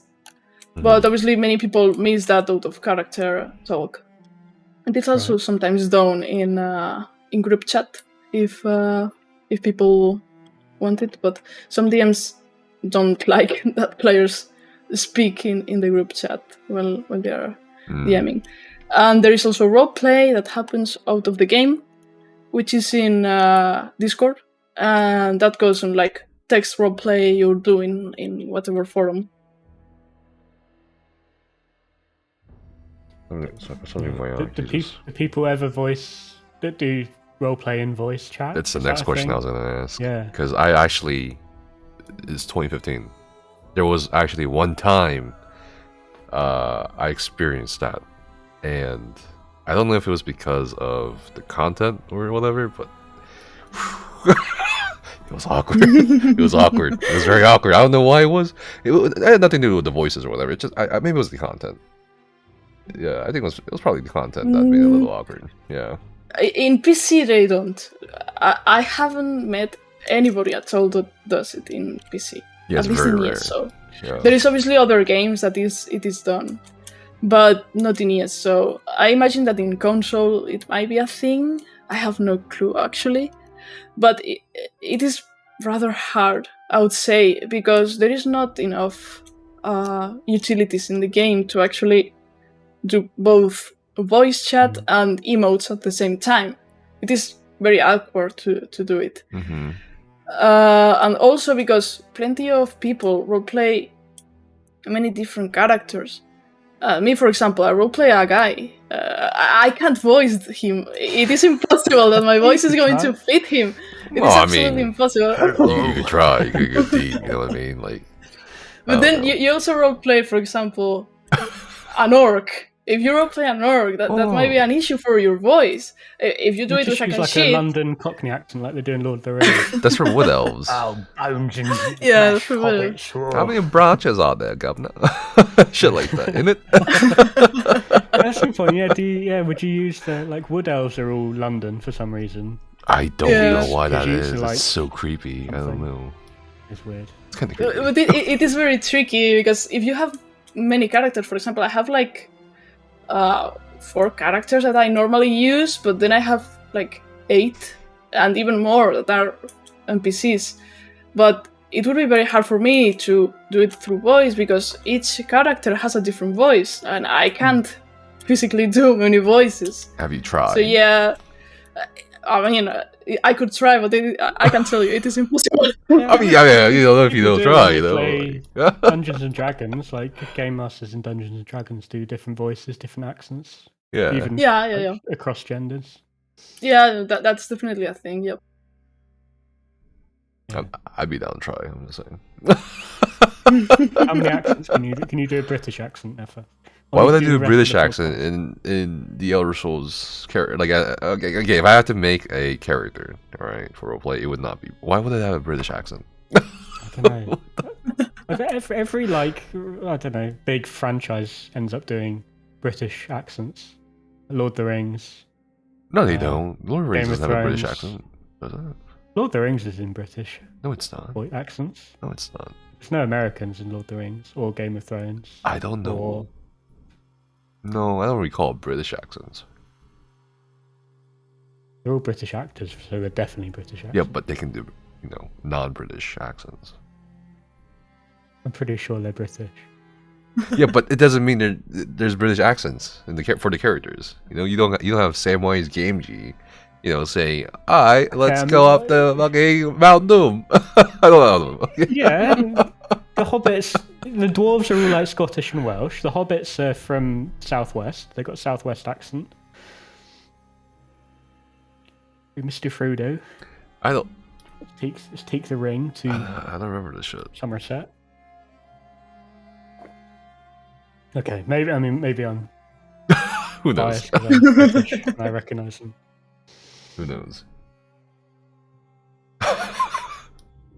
Okay, but yeah. The Spanish accent, you could roleplay like Puss in Boots from Shrek. Puss in Boots. Or Khajiit. Apparently, Oh, Khajiit's a kind of Spanish. have an accent like that. Dude, Yeah, I but, think Khajiit's any meant to be, like European. Indian or something, aren't they? What's right? So go on. No, you go. No, I was going to say, aren't Khajiits meant to be like Indian or something? Like they play. Yeah, What? something like that. No, they're not. Their architecture's the like fuck? Indian. No, it's not. Oh my lord. Do you have to do? Okay, so the architecture is actually it resembles Thai architecture, Thailand, Okay. and Southeast Asian. Like Sure, the houses, yeah. if you can Google it, like Google like a traditional Thai house, and then you can compare it to those structures in what is it, Ralka. You'll see they're pretty much kind of the same. Yeah. But the accents for the Qkiie, I always thought they were like They are a bit sort of Spanishy, like maybe a bit Persian. Yeah, it's a bit like that. I'm not very sure which no, exactly. like Romani, right? Romani. Or like Russian. Maybe. But I feel like any European could pull off a Qkiie voice. Yeah. Any non-native English speaker sounds like a Qkiie. Yeah. I'd say so. Yeah. Nords of Scandinavian, they sound a bit sort of Swedish, Norwegian. I think a lot of Norse are actually played by Germans. Oh, really? It's been noticed. It's just because of the blonde hair and sure.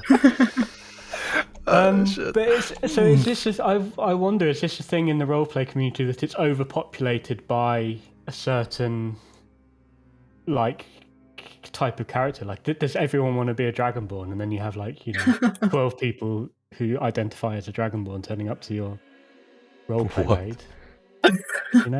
Well, there is a bit of everything. As I said earlier, vampires and werewolves. Yeah. People love to play them for some reason. There is also a lot of Khajiit. Tons of Khajiit. It is incredible. It's a very popular thing, man. It really is. They're very popular in roleplay. And, well, other than that, people mostly try to do their own characters. There's always the special ones who try to play something more special than what everyone else is playing. Like, a normal character would be a farmer, a soldier, a guard, a mercenary, someone from the Mages Guild. That would be just a normal character. But there is, of course, the ones that want to play something more special and just choose to play whatever chosen of Mephala, for example. Yeah, so I've seen maybe 20 usernames of Sothasil with various spellings. Does that ever happen that no, 3 people dressed up as Sothasil? No, it actually is not very nice. It is actually in the roleplay etiquette that you should not have your character neither be a certain character that is already in the lore or be related to them.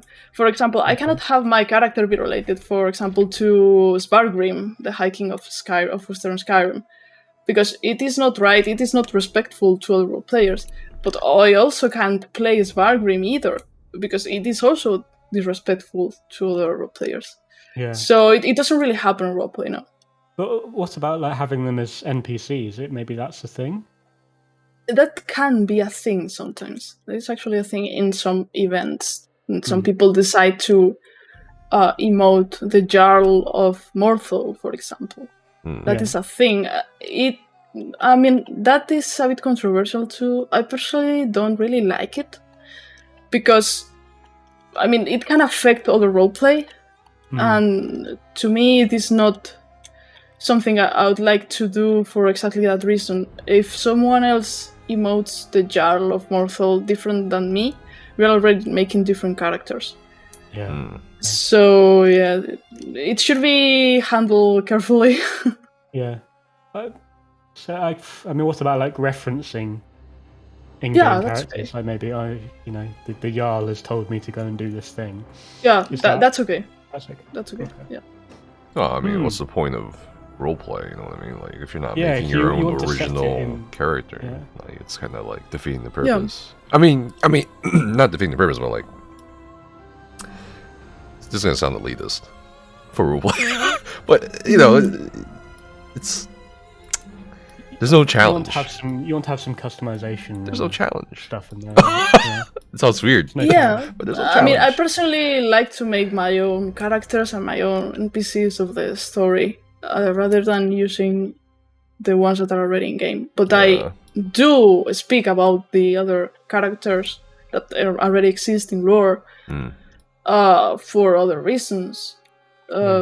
Not to actually roleplay as them or to make them have a word in my roleplay, but rather to kind of link and connect my plot to what already exists in the lore.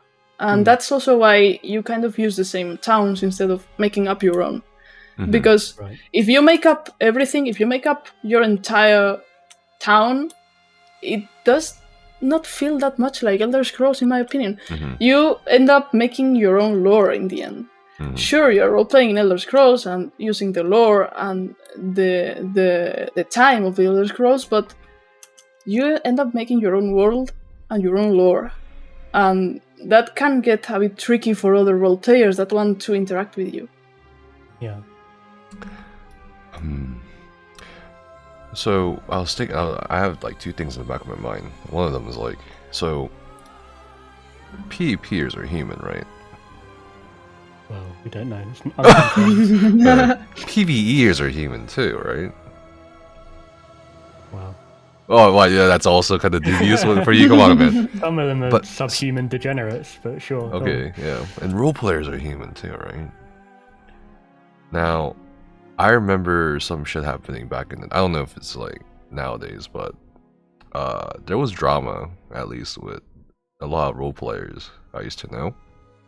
In terms of like, I don't know what they were about. I think they were really human problems, like relationship issues, but also like drama over like where they could or should roleplay. I remember something about that. Like there would be like sometimes two groups like kind of like conflicted over, like having a conflict over like, hey, this is when and where we roleplay. Why are you here?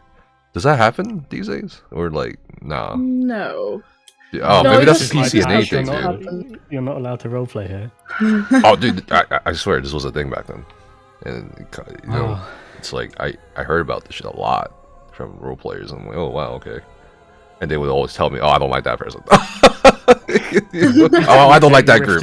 I'm just like, oh, okay. Riften Tuesdays and Fridays, you can have it Wednesdays and yeah. Yeah, a lot of people think drama is like only like in PvP or like maybe PvE, you know. But No. they never think about roleplay. I'm like, you know. There is a lot of drama in roleplay. There is a lot, Oh, but it is not about locations. I have not encountered problems like that. Normally, we respect each other. If we want to interact with each other, we will. It kind of depends on the situation. But normally, we just respect each other if we get to meet, because normally it just doesn't happen. So, But yeah. where does the drama come from? Like, can you tell us about the drama? The roleplay etiquette mostly. Okay. Some people follow it very strictly, and others don't. For example, what I spoke about earlier, the consequences.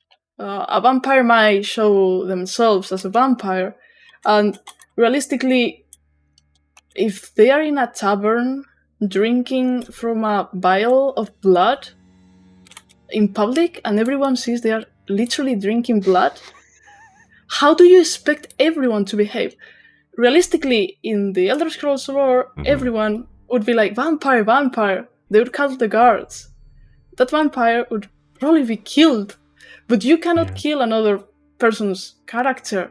So you have to either break character, which is acting as something that is not your character, or just step out. Or that's the type of drama that happens in roleplay. Okay. I'm imagining Because that it's people changed. maybe people get annoyed if they steal your outfit idea. People come dressed in the same Like steal a costume. character design or like Yeah. you know? I don't know if that happens. Well, that's two things actually. For being salty about someone stealing your outfit, it happens, but mostly with Crown Store outfits, like costumes, dresses, and such. It doesn't happen too often. I haven't heard any of that in a long while, but it is often that you get a new outfit in the game and you're like, yeah, I'm going to use this outfit, it's going to be so cool, and then everyone is using it. And you're like, okay, that I'm not that unique anymore. I'm just picturing everyone wearing that Dragonborn outfit and role-playing. No, it actually doesn't happen. I have only had one person that I know that wore that outfit, but they did not roleplay as the Dragonborn. No. Okay. I was thinking about that Spider-Man meme where there's like two Spider-Mans pointing at each other.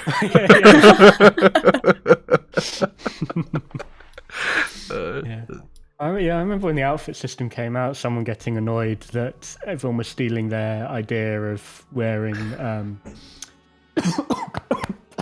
You alright? Oh. Stealing the dark, the dark Don't colored die, legs because they kind of look like a nice sort of skirt. And you could wear like a sort of any piece on the top, and you could wear like a sort of interesting legs on the bottom. People got annoyed at people copying that, and like the celestial light legs as well are quite good for sort of a mage outfit. Yep. They'd get used to that. Not many people get annoyed these days, at least not that I see. There is of course people that are like, well, this person is using the same as me, that sucks, but they don't really make much drama about it. But another thing that you mentioned is copying other person's character. That is not okay. It's not okay at all, and there have been a few times that people have literally copied someone else's character, and that is just not good. Like in You terms should of make your own character. In terms of character design and lore? Not lore, not story of the character, but personality, who the character is, and the appearance. Interesting. And it is very, really weird. It is just not okay. Why do you think people do that? I'm not sure. Maybe they are just... they see this popular character or something, and they're like, I want to be like them. And I want to... Is it deliberate? I'm not sure, actually. I'm not sure. Because, I mean, if someone wants to like role play as like a Thieves Guild rogue or something, that feels generic enough that, 3 or 4 people might decide to role play like that, and it will be probably a similar personality, that kind of thing. That stuff is completely okay, but another thing is stealing someone else's character, their appearance, their hair, their beard, their eyes, everything, and how they behave around people. That's intense. That is not okay. It hasn't happened for a long time. Kind of respectful in a way. Like the dedication to copying, like damn, that's the finest detail. I mean, he's done cookie cutter Nefas RP builds on the bloody website. But most of the time, people are really creative with their stories too, like with their characters, their outfits, how they create their story. And that's the thing with roleplay and how cool it is to do it. That you meet so many people and so many characters that there is so much to learn. You may be with roleplaying with a friend for a long while, for years, but you still don't know parts of their character, and you will slowly find them out. And that, I think that is the beauty of it, that you meet so many people, so many different characters, and you just put a story together with improvisation, really. Okay. I was gonna say this. I know you're on Twitter. Do you frequent the ESO Twitter a lot? Yes. You do? Okay. So I also happen to have and also follow friends who on Twitter who also roleplay in ESO, who happen to roleplay in ESO, and a lot of every so often the same kind of topics pop up. And one of the topics I was always curious about was like this concept of gatekeeping in roleplay, or like gatekeeping in terms of like you can't do that with your character, blah blah blah. I'm like, has that ever happened with you, or like? Is that a common thing? Because it seems to be talked about a lot. There is different ways of seeing gatekeeping. Mm-hmm. It is precisely what I meant with the vampire and the drama Right. that happens. Because if you tell a vampire that they cannot drink blood in the tavern, you're kind of gatekeeping them. You're kind of telling them that they can't do something. And that is also not okay. Maybe they just want to do it. You have to warn them that, hey, if you do this, this is going to happen, so be careful with it. And if they are good enough to like respect each other, the player should understand the warning. The gatekeeping stuff is wrong. You shouldn't be telling someone that they can't do something. Yet at the same time, it is good to have someone to tell you, hey, this is weird. You should be careful with it. Telling someone that they can't play whatever character they are playing is wrong if you do it aggressively. Like, your character sucks, they should be doing this and that. Okay, but why? Explain why. So that the person understands exactly what is wrong. And so like, what if it's lore-based critique? Like, oh, that doesn't make sense. Is that also because that also comes up as gatekeeping? Yeah, it is a thing. It is a thing because plenty of people want to roleplay very weird things, and I get why they want to try to be someone special without putting years of effort, and that is completely fine. Because you don't know how long you are going to be role-playing for. Okay. Maybe you don't have the 6 years, for example, that I have had with my main character of roleplay, of character development, to become someone. You just want to be someone straight away, and that is okay. But you have to be careful with it, because it might affect other people's character. And with lore, especially, because you can be like, I don't know, no example comes to mind, but if you want to be, for example, like Oli said, the Dragonborn, be careful with that, please, because it doesn't make sense in lore, and it is going to affect roleplay, like really, in a really big way. Okay, fair. There's that second thing I mentioned in the back of my mind. That wasn't the second thing. That was just kind of like, well, I wonder what she thinks about this. But the second thing that was in the back of my mind was, what's your opinion on slave RP or slavery RP? Because I don't know if this is a thing on EU. All right, I think maybe it's a thing on PCNA or was, but there were a lot of guilds, or a handful of guilds, that advertise in Zone Chat or on like other mediums, like, hey, this is an Argonian slavery RP guild, or this is a Dunmer Dark Elf slave slavery RP guild. Like, this is a, you know what I mean? Like, how do you feel about that? Because that's like pretty controversial, I think, at least in the general public of the player base. It is actually quite controversial on roleplay, but not to the degree that it actually affects us badly.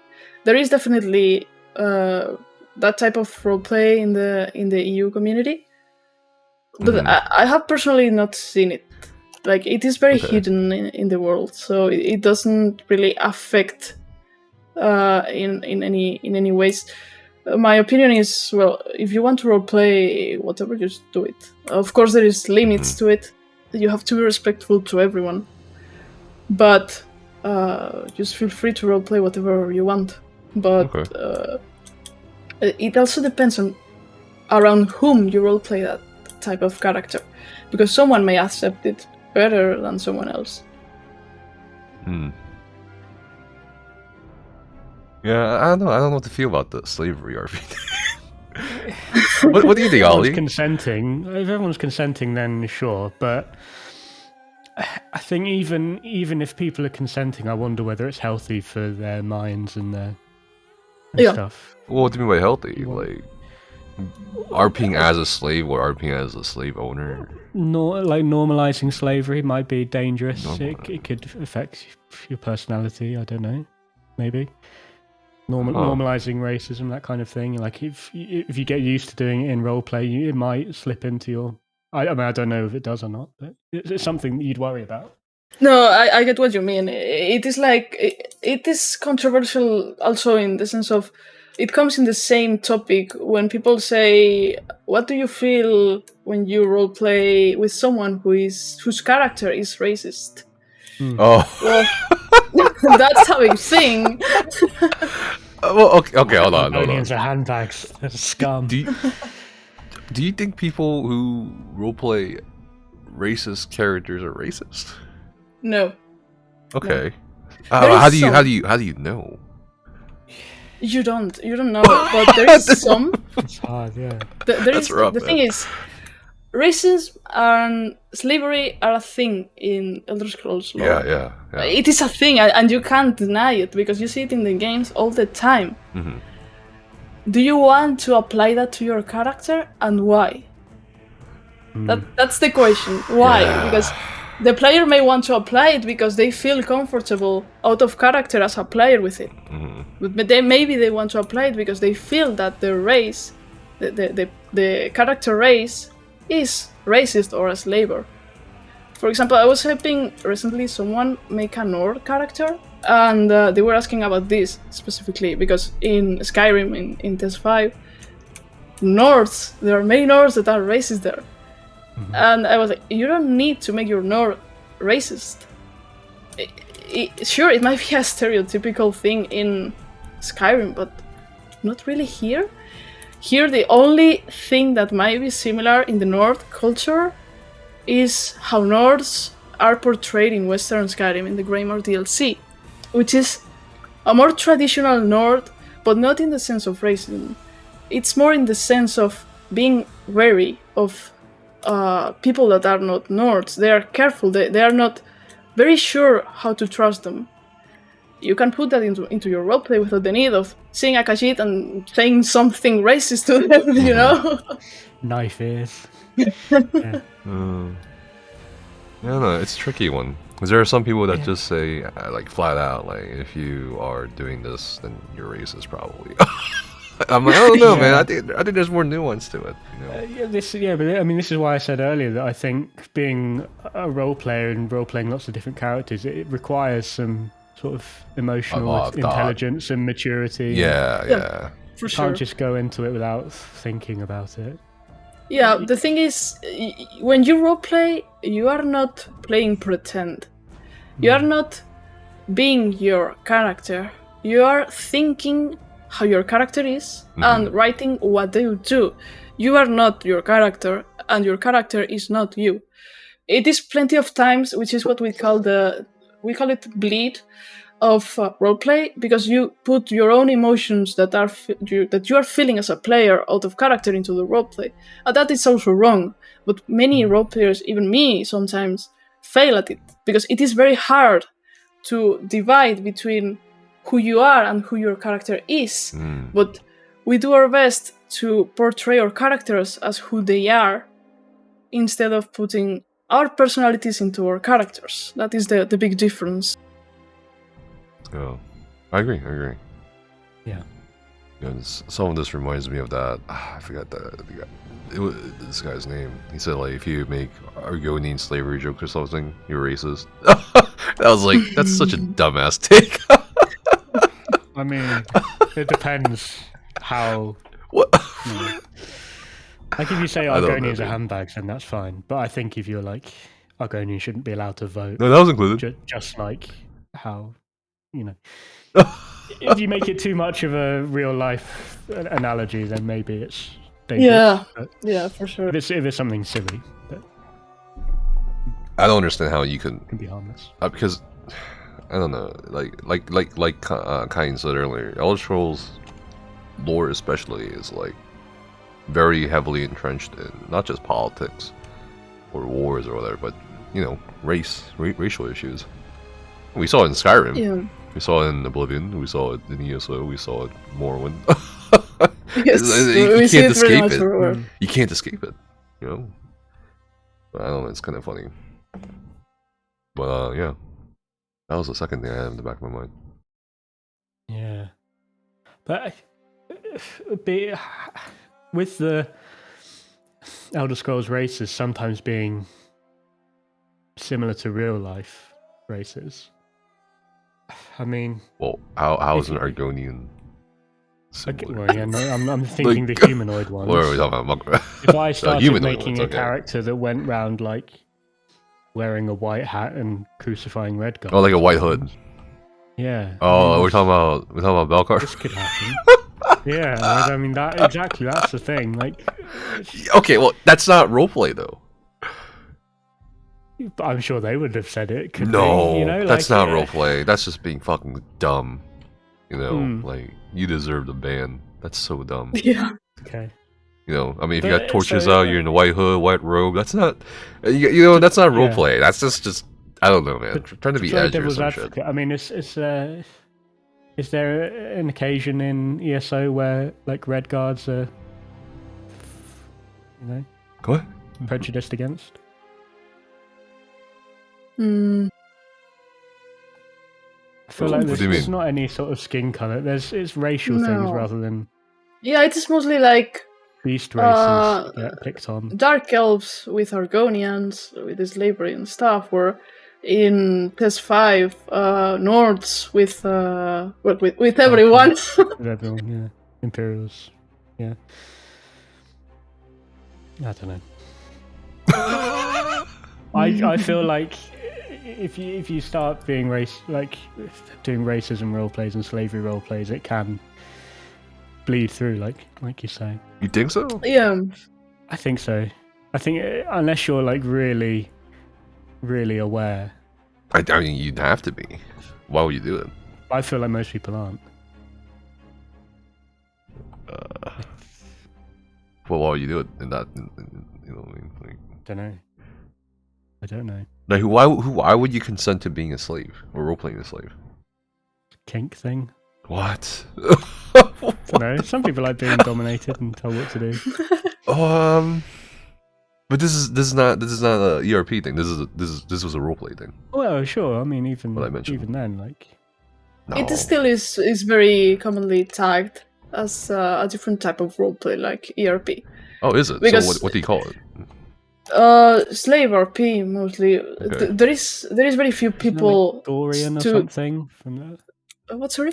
You heard of Gorian roleplay? That's like a thing. That was like a slavery roleplay that they do in like Second Life. I think it's from like a series of novels. It's like sort of caveman slavery or something. You seem to know a lot about this. I know. I know lots of random things. Okay. Yeah, okay. But it is a too small community that do that type of roleplay to actually put a name to it, like you do with ERP. But yeah, they're commonly just named as a slave RP, and they don't really come to other roleplay. Mostly because they know their roleplay isn't for everyone. So. Okay. But yeah, that's the division that you need to be aware as a role player, yourself and who you are, and your character and who they are. And if you are a good enough role player, you can just roleplay whatever. Of course, with care, because you shouldn't just roleplay a complete racist. That's just not okay. Yeah, and nobody will want to be with you. Nobody will want to interact with you either. And that's also a thing. If you roleplay a racist character, why would they want to roleplay with, for example, an Imperial or an Argonian if they are racist? And that's the thing, you are isolating yourself from the entire community. So it's just, it's not worth it. Okay. Well, to change the topic, another thing I was wondering is how long does it take you to come up with a character? How much preparation goes into making a character? Is it like hours? Days, Probably hours. Probably weeks, man. Probably. I'm guessing weeks, because...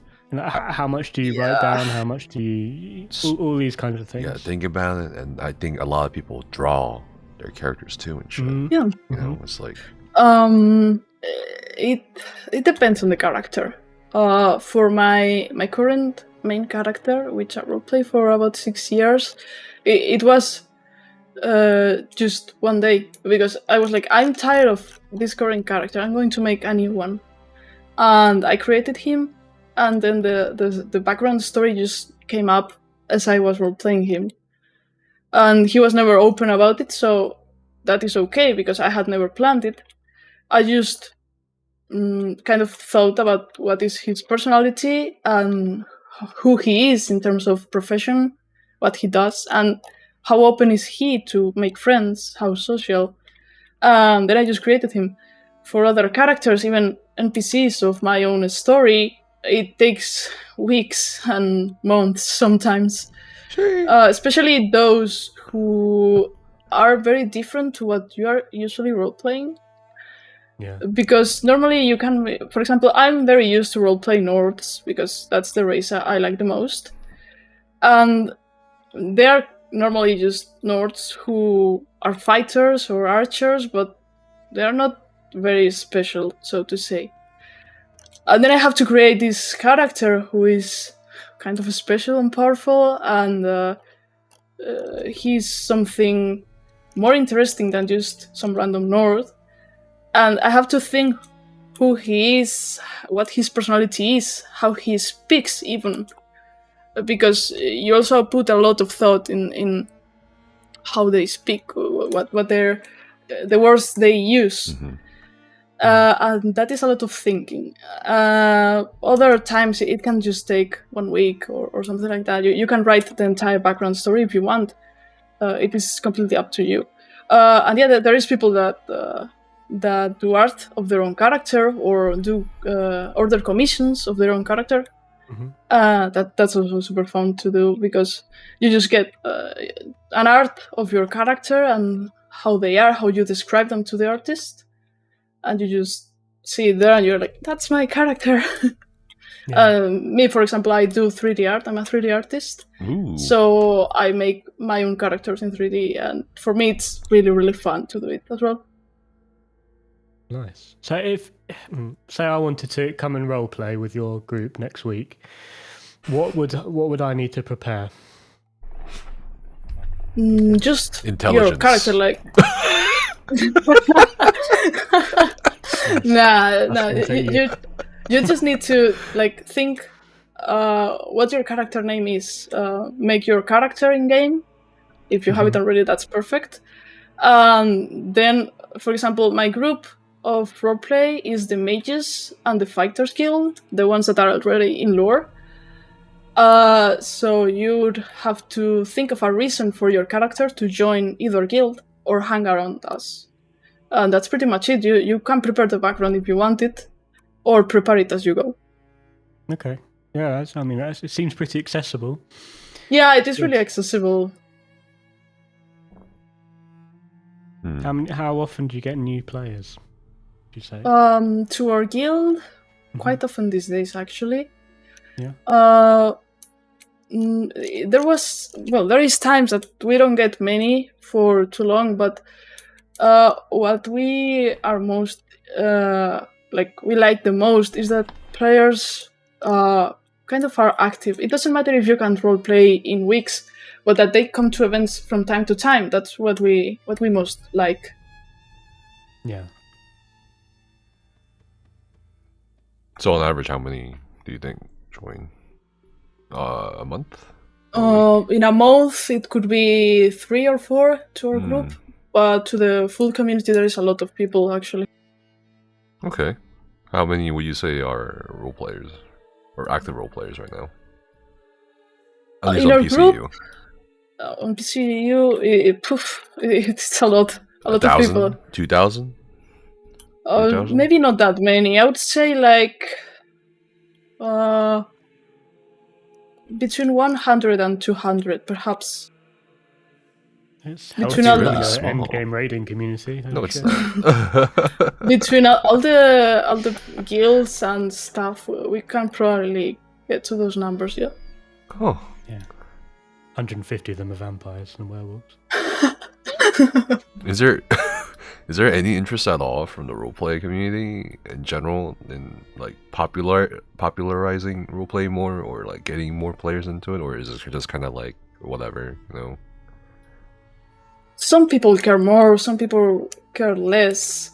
For me, the interesting thing about it becoming bigger would be to meet new characters and new people that roleplay and create a story together. That is the pretty thing. But most people are kind of the same, as my opinion. Some just don't really care. They're just there and they roleplay one day, maybe the next day they don't roleplay. So yeah. Yeah. We feel like the community's healthy enough that it's not in a bad place. It is not in a bad place at all. There is plenty of roleplay to do everywhere, really. Okay. That's good. Interesting.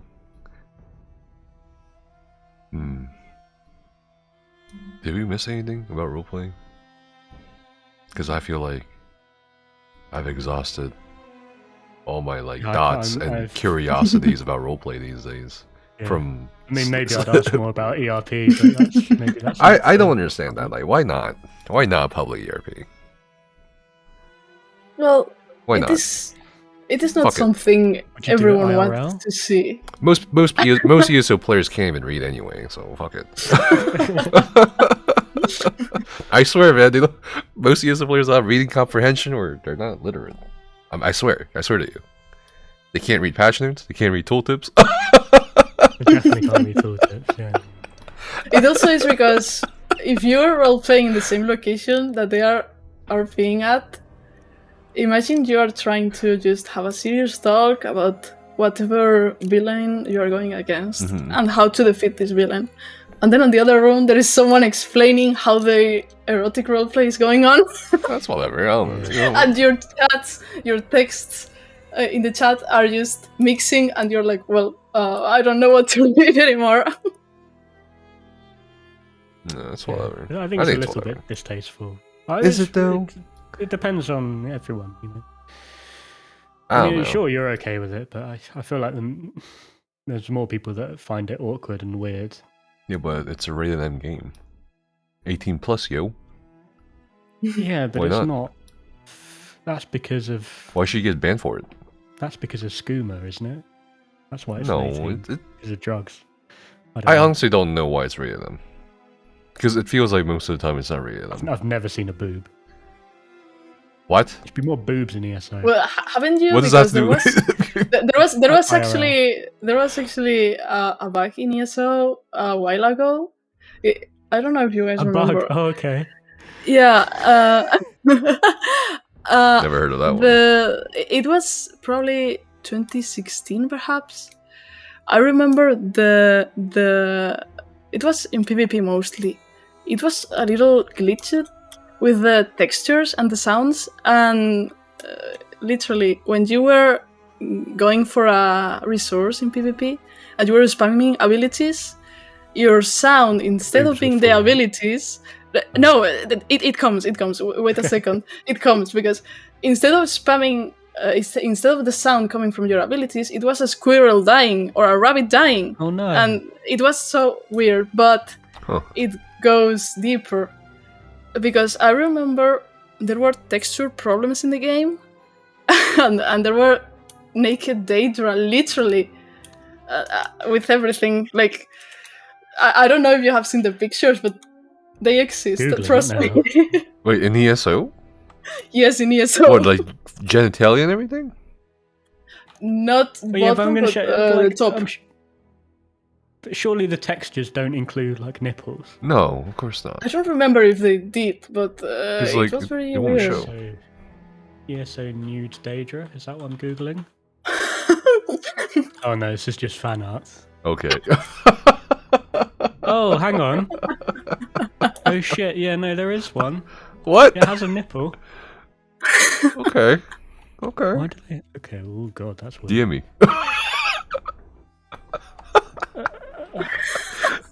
I mean, it's on the like forums. I'll just post it in the chat. Hang on. Just DM me. Slide into my DMs. There you go. It's in the. What the fuck? What in the chat. I'll look at it later. All right. Yes. I mean, it's on the ESO forum, so clearly it's fine. Oh yeah, I guess. It's not that lewd, but yeah, what's that? The mind-shriven skin has got nipples on it. Yeah. What the fuck? Oh, I guess okay, right, because you can get topless male, so there will be nipples on some of the skins. Yeah, but that's just, Interesting. Ah man, I got other questions, but they're not even like related to roleplay. Well, okay, well, yeah, I mean, so you don't PvP anymore, right? You just PvE and roleplay now. Yeah, You mostly. mentioned trials. I used to PvP a lot, but I joined. That's actually how I met Elias in PvP. But after our guild broke, I haven't PvP'd anymore. But yeah, I do. Which guild? Yeah, Necrotic Lag actually. And well, then I used to PvP roleplay for a long while, like a few years, and then I actually got back into PvE, quite a lot, in fact. Cool. And I have been doing trials like every week, and it's really fun. I love it. Nice. That's nice. That's nice to hear. Yeah, should we get some questions from? Oh yeah, maybe? I mean, there's nothing we want to talk about anymore, unless Kynes has anything you can think of, Kynes? Yeah, do you want to say anything at all? Is there something that we need to know? To the current over 100+ viewers, or potentially thousands of viewers? Well, a suggestion I would make, if you want to understand roleplayers better, you can try to roleplay yourself, or join some roleplay, but not like joining for you to roleplay, but just to watch, just to try to see how they work, how we do things and how we behave, because just like every player in the game, we are enjoying the game as everyone, just in a different way. Just like PvPers maybe don't PvE unless they have to farm whatever gear, or PvEers do the same with PvP. We role players also enjoy the game, just in a slightly different way. Yeah. Okay, I got a couple questions already from chat. How do roleplayers feel about some PvE players using roleplayer as an insult? Oh, we talked about this earlier on. We talked about this. Should we summarize it? Or? Yeah, if you want. Yeah, if you want to answer that. I mean, I hear it from the people in my group of trials all the time, and I'm okay with it. But it shouldn't be used as an insult, because we are just players like everyone else. It is like if you were saying that, I don't know, you mean PvPers as an insult, and that's not very nice to the players, right? So it's pretty much the same. Treat as you want to be treated.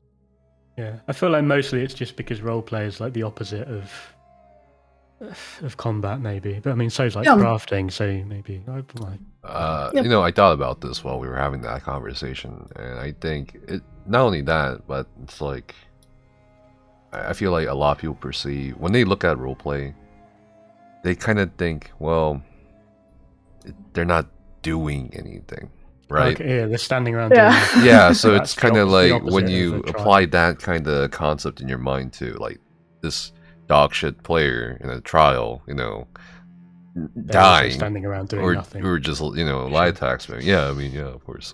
Yeah, I get that, but like, I don't like it. I don't like that we've kind of like. And I'm guilty of it, like I said earlier. You know, no, the funny thing is that you might be treating someone, insulting them as that, like you're telling them that they are role-playing or whatever, and using it as an insult. But perhaps the player that is being a healer in your dungeon group is actually role-play, and they are doing a pretty good job. Like you might be surprised with role players that they are not all just nerds sitting around writing a story. They are also enjoying the game and doing achievements just like everyone else. Yeah. And you can be surprised in the sense that you may be doing a dungeon and you're like, hey, this tank is really good. Well, they are actually a role player.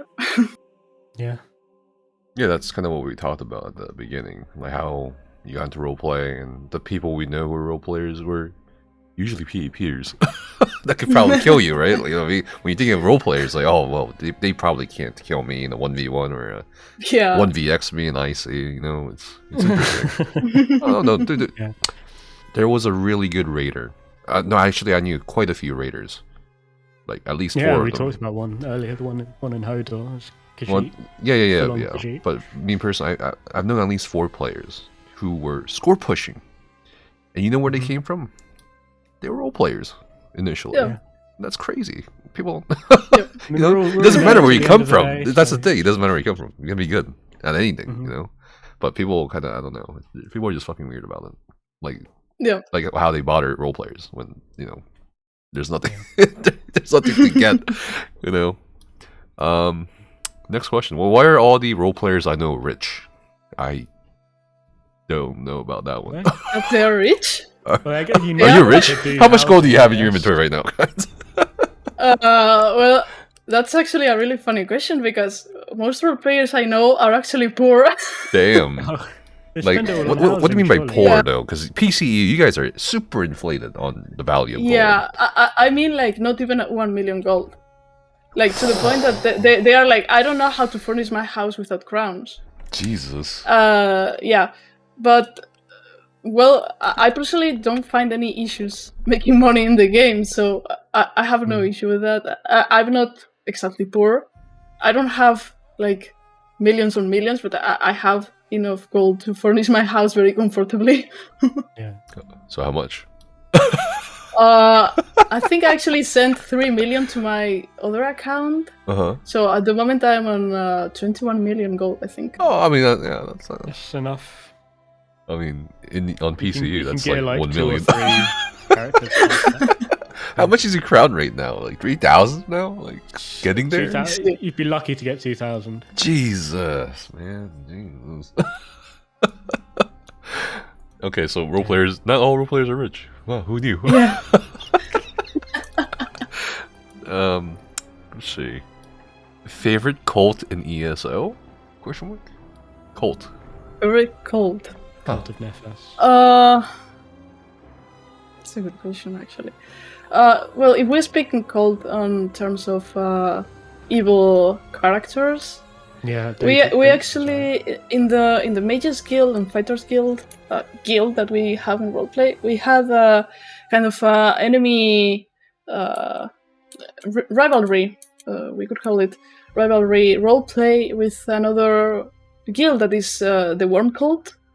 And we have done a lot of roleplay with them. I really like the roleplay that we did because it added so much to our stories and especially to my character's story. But I don't really like the concept of the Worm Cult, but I would say something more rich. I love rich men as well.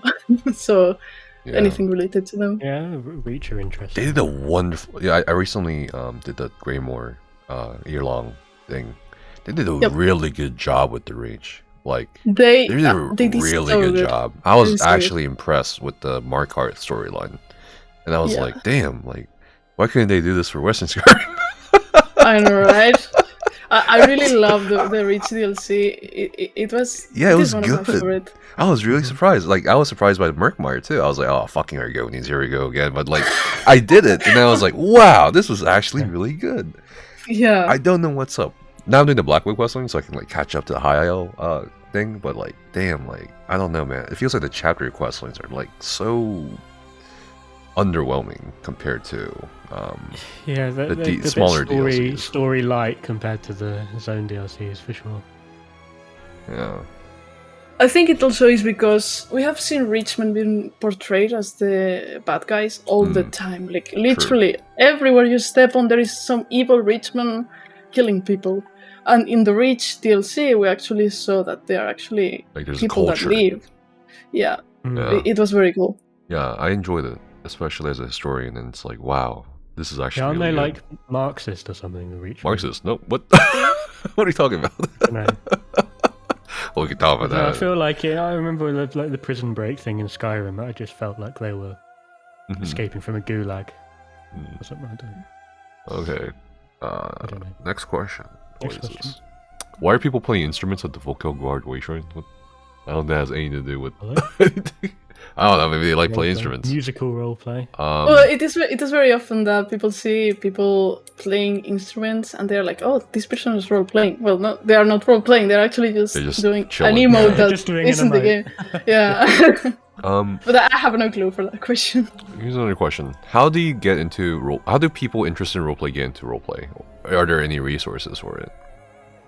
You could actually get. I recommend the Storm Roleplay website, which is in Engine, stormrp.engine.com.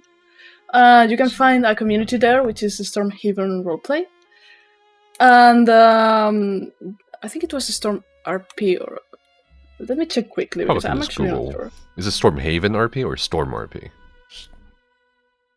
I've linked to it. Stormrp.engine. Oh yes, stormrp.engine.com. You can find a community there with people that roleplay. You may find that it is a little bit empty, but that is because many players are migrating to this other Discord that I spoke about, which is Legacies of Nirn. You can also find that guild in the guild finder in game, and join either the guild itself or the Discord. And in the Discord, you will find a lot of resources to become a role player, guides, and a lot of people that are very helpful on how to make your character. There are plenty of us just go to help people that have questions about lore or how they can make their character and such. So I would start there. And searching for roleplay guilds in the guild finder is also a very good one. Okay. Do almost all role-playing guilds adhere strictly to Elder Scrolls lore, or do some loosely adhere to generic fantasy themes? Most of the time it is all about Elder Scrolls, but there is some guilds that have they adapt other franchises' lore to their roleplay. Like for example, vampires use a lot of lore from outside the game, from films or other games. It is mostly named as fan canon that we say it. I had a regular vampire that I basically imagined was Blade. Yeah, I mean, Blade? you can. Oh, is that the one? That's hilarious. You can put inspiration in through your roleplay, that's for sure. I do it all the time, actually. I take inspiration from other places, but transform it into a way that it works in Elder Scrolls lore. So you can do that too. What is your favorite in-game language to hear? In-game language. Are there many? Yeah, I mean, there's Dark Elf slang like Swit or or Noir. There is actually a big thing that Argonian. I think most players haven't noticed, because what happens when people play a game is that they rush through the things dialogue without. Yeah, spam E, let's go. The dialogue, the dialogue, and the general things, the details. And actually, in the Harrow Storms in Western Skyrim, if you wait for a Harrow Storm to spawn, you will find 3 witches appearing from the ground and stabbing the spikes. Yep. And if you do not stand inside the Harrow Storm, if you stand outside in enough distance, you can hear the 3 witches chanting in rich language. And I love that. When I found it, I was like, oh my god. That is my favorite, for sure. Yeah. I think the voice work in ESOU actually is pretty underappreciated by a lot of players. Because most players tend to like spam E through dialogue. You know, like just get rid of dialogue. But you know, I recently started playing Lost Ark on the side a little bit. And like they have some voice dialogue, but it just kind of made me realize, man, ESO, the voice dialogue is actually pretty nice. You know, like there's something about it that actually immerses you more into the story. I don't know, it's kind of weird. Yeah, and I think they are improving it even more and more with each chapter that comes. Excited or not for more Breton lore? I think this is a general question for all of us. Yeah, my mains are Breton. I don't think Bretons. You know, people are gonna hate me because I think a lot of role players who may watch this have a lot of their original characters as Breton, but I think Bretons are fucking boring. You know what I mean? Okay, let me be clear here. Okay, you got a guy who bit a god's dick off, and he uses that dick as a spear. Okay, you know, there's dragons flying around. There's fucking Argonian necromancers summoning Daedric armies. You got, I don't know, you got a war in Cyrodiil that's just ravaged the entire continent, okay? You got sea slodes, you know, teleporting like 5 meters away, alright? And in the midst of all this, there's some French people, you know, from Brittany. Yeah, that's nice. That's Okay, I'm like, nice and okay, cool, yeah, nice and there's chill. French people, ooh la la, you know what I mean? I'm like, who the fuck cares? I'm just like, why did they have to pick the Bretons, man? Like, who cares about the Bretons? They're just fucking medieval knights. Who cares, man? But anyway, that's my opinion. Yeah. What about you, Oli? Yeah, I mean, they're the best. Like, if I was going to make a roleplay character right now, it would be my main, which would just be like generic. God, you're so boring. Cis white fuckboy, you know? Like, I have actually seen how your Breton looks, and it looks very nice, actually, I have to say. You're so yeah, boring, I Ollie. mean, my character is basically just Boromir, to be honest. I've got like the white tree on the black tabard, and he's got the hair with the like thing, whatever, you know. It's just That's really good. it's me and Boromir like together. Now, what do you think? Do you like Bretons? Are you excited? Well, I mean, my favorite race is North, obviously, Mhm. and then Richmond and Imperials. I'm not a big fan of Bretons myself, Look at but that. I can appreciate their lore. Look at that. And I normally roleplay in High Rock in Stormhaven, so You're not welcome anymore because you just said. I tend to be surrounded by Bretons in game too. Right. I think they're fine. I want to learn more about their culture, that is for sure, because They're I French. know There I you know go. Seth will make a very good job with their lore, just like they did with Western Skyrim and the Nords. So I'm excited for it. Yeah. I mean, you both live in Europe. Just go to Paris or something, and there you go, Breton chapter. or just Brittany, the province. But anyway, what were we talking about?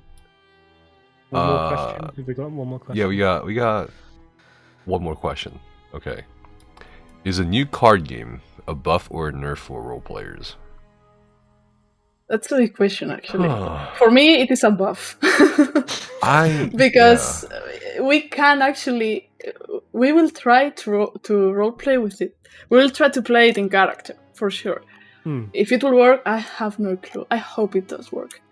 But for me as a player, I find it really interesting and fun. Yeah, more systems is always more fun, I guess, as long as they don't break other things. Which I don't think a card game would, necessarily. For years, I've always wanted more immersion, like more immersive things. Like, I want to go to a tavern and gamble, you know, against other players. Like, toss die, play card games or something, or chess, even. And didn't you actually say it in one of the podcasts? Perhaps you said that. Yeah, well, I think we were talking about with Grimsforge, right, Ollie? Yeah. And then they did the card game thing. I'm like, oh, okay, well, this is very unexpected. They're listening. Do you reckon they listen to this? They might listen to this. I don't know, dude. DM me. Okay, buddy. Well, yeah, I like it, but I also don't like the concept of it, or as the game, not the concept of it as a system, but as the game. Like, I just find it really strange that, I get why, but I just find it really strange that they mix both players' cards together because they don't want a gap in between like a veteran player and a newer player, right? Because the veteran player will have better cards, right? But I'm like, is that such a bad thing though? You know what I mean? Because I feel like a lot of these things that are implemented in the game has this kind of like, you know, everybody's a winner mentality, and I don't know if that's like a healthy thing overall. You know, like, it's like, what's the difference between having number 1 on the leaderboards or a trial compared to having numbered 100 on the trial leaderboards? It's the same thing. There's no real, everyone's a winner. Right. It's the same case with the card system too. It's like, I don't know if that's a good thing. Like, I think it's okay to be bad at first. I think it's okay to not have everything at first. But it just seems like they are really insistent on this winner, like everyone's a winner no one loses, no one's a loser, you know. It might just be protecting the future of it, like if people get too far ahead and they're too OP. But that's okay, isn't it? Like, why not? But then maybe people won't get into it. I mean, I feel like it's like Battlegrounds. Like some people don't get into it because every time they go in, they just get face rolled. And just get rid of item sets and CP at that point. or like the requirement to make nitrate item sets, right? Like, why not? Because that takes time too. That's a gap. So I don't know. I just find it really weird. Tried to make a level playing field for like player versus player. Yeah, I don't know. Even PvE, really. Like, I guess it also, like, if they didn't make it, it would help to get people to do things, to actually play the game, to actually get the cards. So that would also be good. But yeah, I guess it is so that anybody can play and they don't die instantly. I don't know.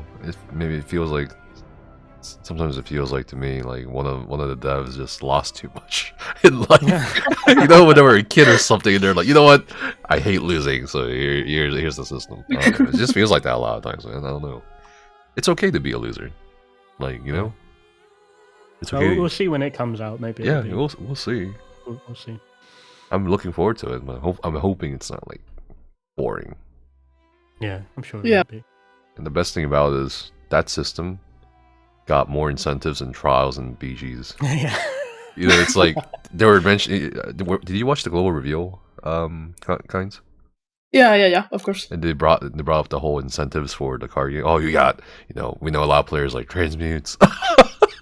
They were like, oh, you gotta get furnishings, you gotta get gold, blah, blah. I'm like, what the heck, man? This BGs didn't get anything, and trials didn't get anything, but this is a card game.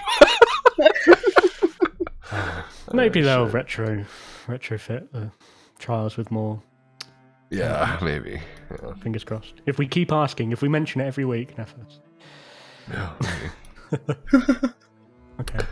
But yeah, I think there's no more questions. I think we can wrap this. I don't want to keep you guys waiting too long. Yeah, where do we find you, Kyne's Piece? Do you stream? If people want to have questions for you or want to know more, where do we follow you? You can just check out my Twitter. I think Elias linked it earlier. Oh, okay. As soon as W. What kind of artwork are you doing in 3D, like sculpture? Kind of thing? Yeah, or like a 3D digital. I'm a character artist for games in 3D, so I do characters, and yeah, I digitally sculpt things, characters, creatures, weapons, anything like that. Great. Can you commission? Commissions? Yeah, I do commissions. Yo. I also like a lot. I've been getting a lot into 3D printing because, well, I actually really wanted. It has been my long, almost life project because I have been with it since I began doing 3D work. My character in 3D. I've done like 10 versions of him, my ESOU character. And then I decided, what if I could actually get some kind of collector's edition version of him, looking like the ESOU ones. So I 3D printed him. And I actually made a few posts in Reddit, in the forums of ESOU, and pretty much everywhere, and people loved it. So I've been doing a lot of things like that, of 3D printing my characters, making more, and so on. And last year, with the entire things of Gates of Oblivion, I decided to do something similar with a sculpture of Merhus Dagon. And the previous year, I did the Nord Hero as well, and uploaded him for people to download it and just print it as well. And this year I plan to do something similar again. Nice. Yeah. Can you draw Twitch emotes? Because I've got like 10 slots or something. I mean, it's actually a fun fact. I do emojis for my roleplay group in Discord of our characters. So if you want emotes for Twitter, I can also do. I'll message you about that then. Yeah, I'm gonna message you after stream about the commission if possible. Like, sure. I basically want like the Clockwork City factotum, the polymorphs you get from VA's Hard Moon. I want something like that.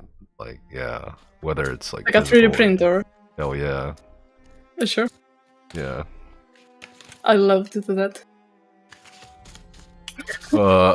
Okay, Ollie.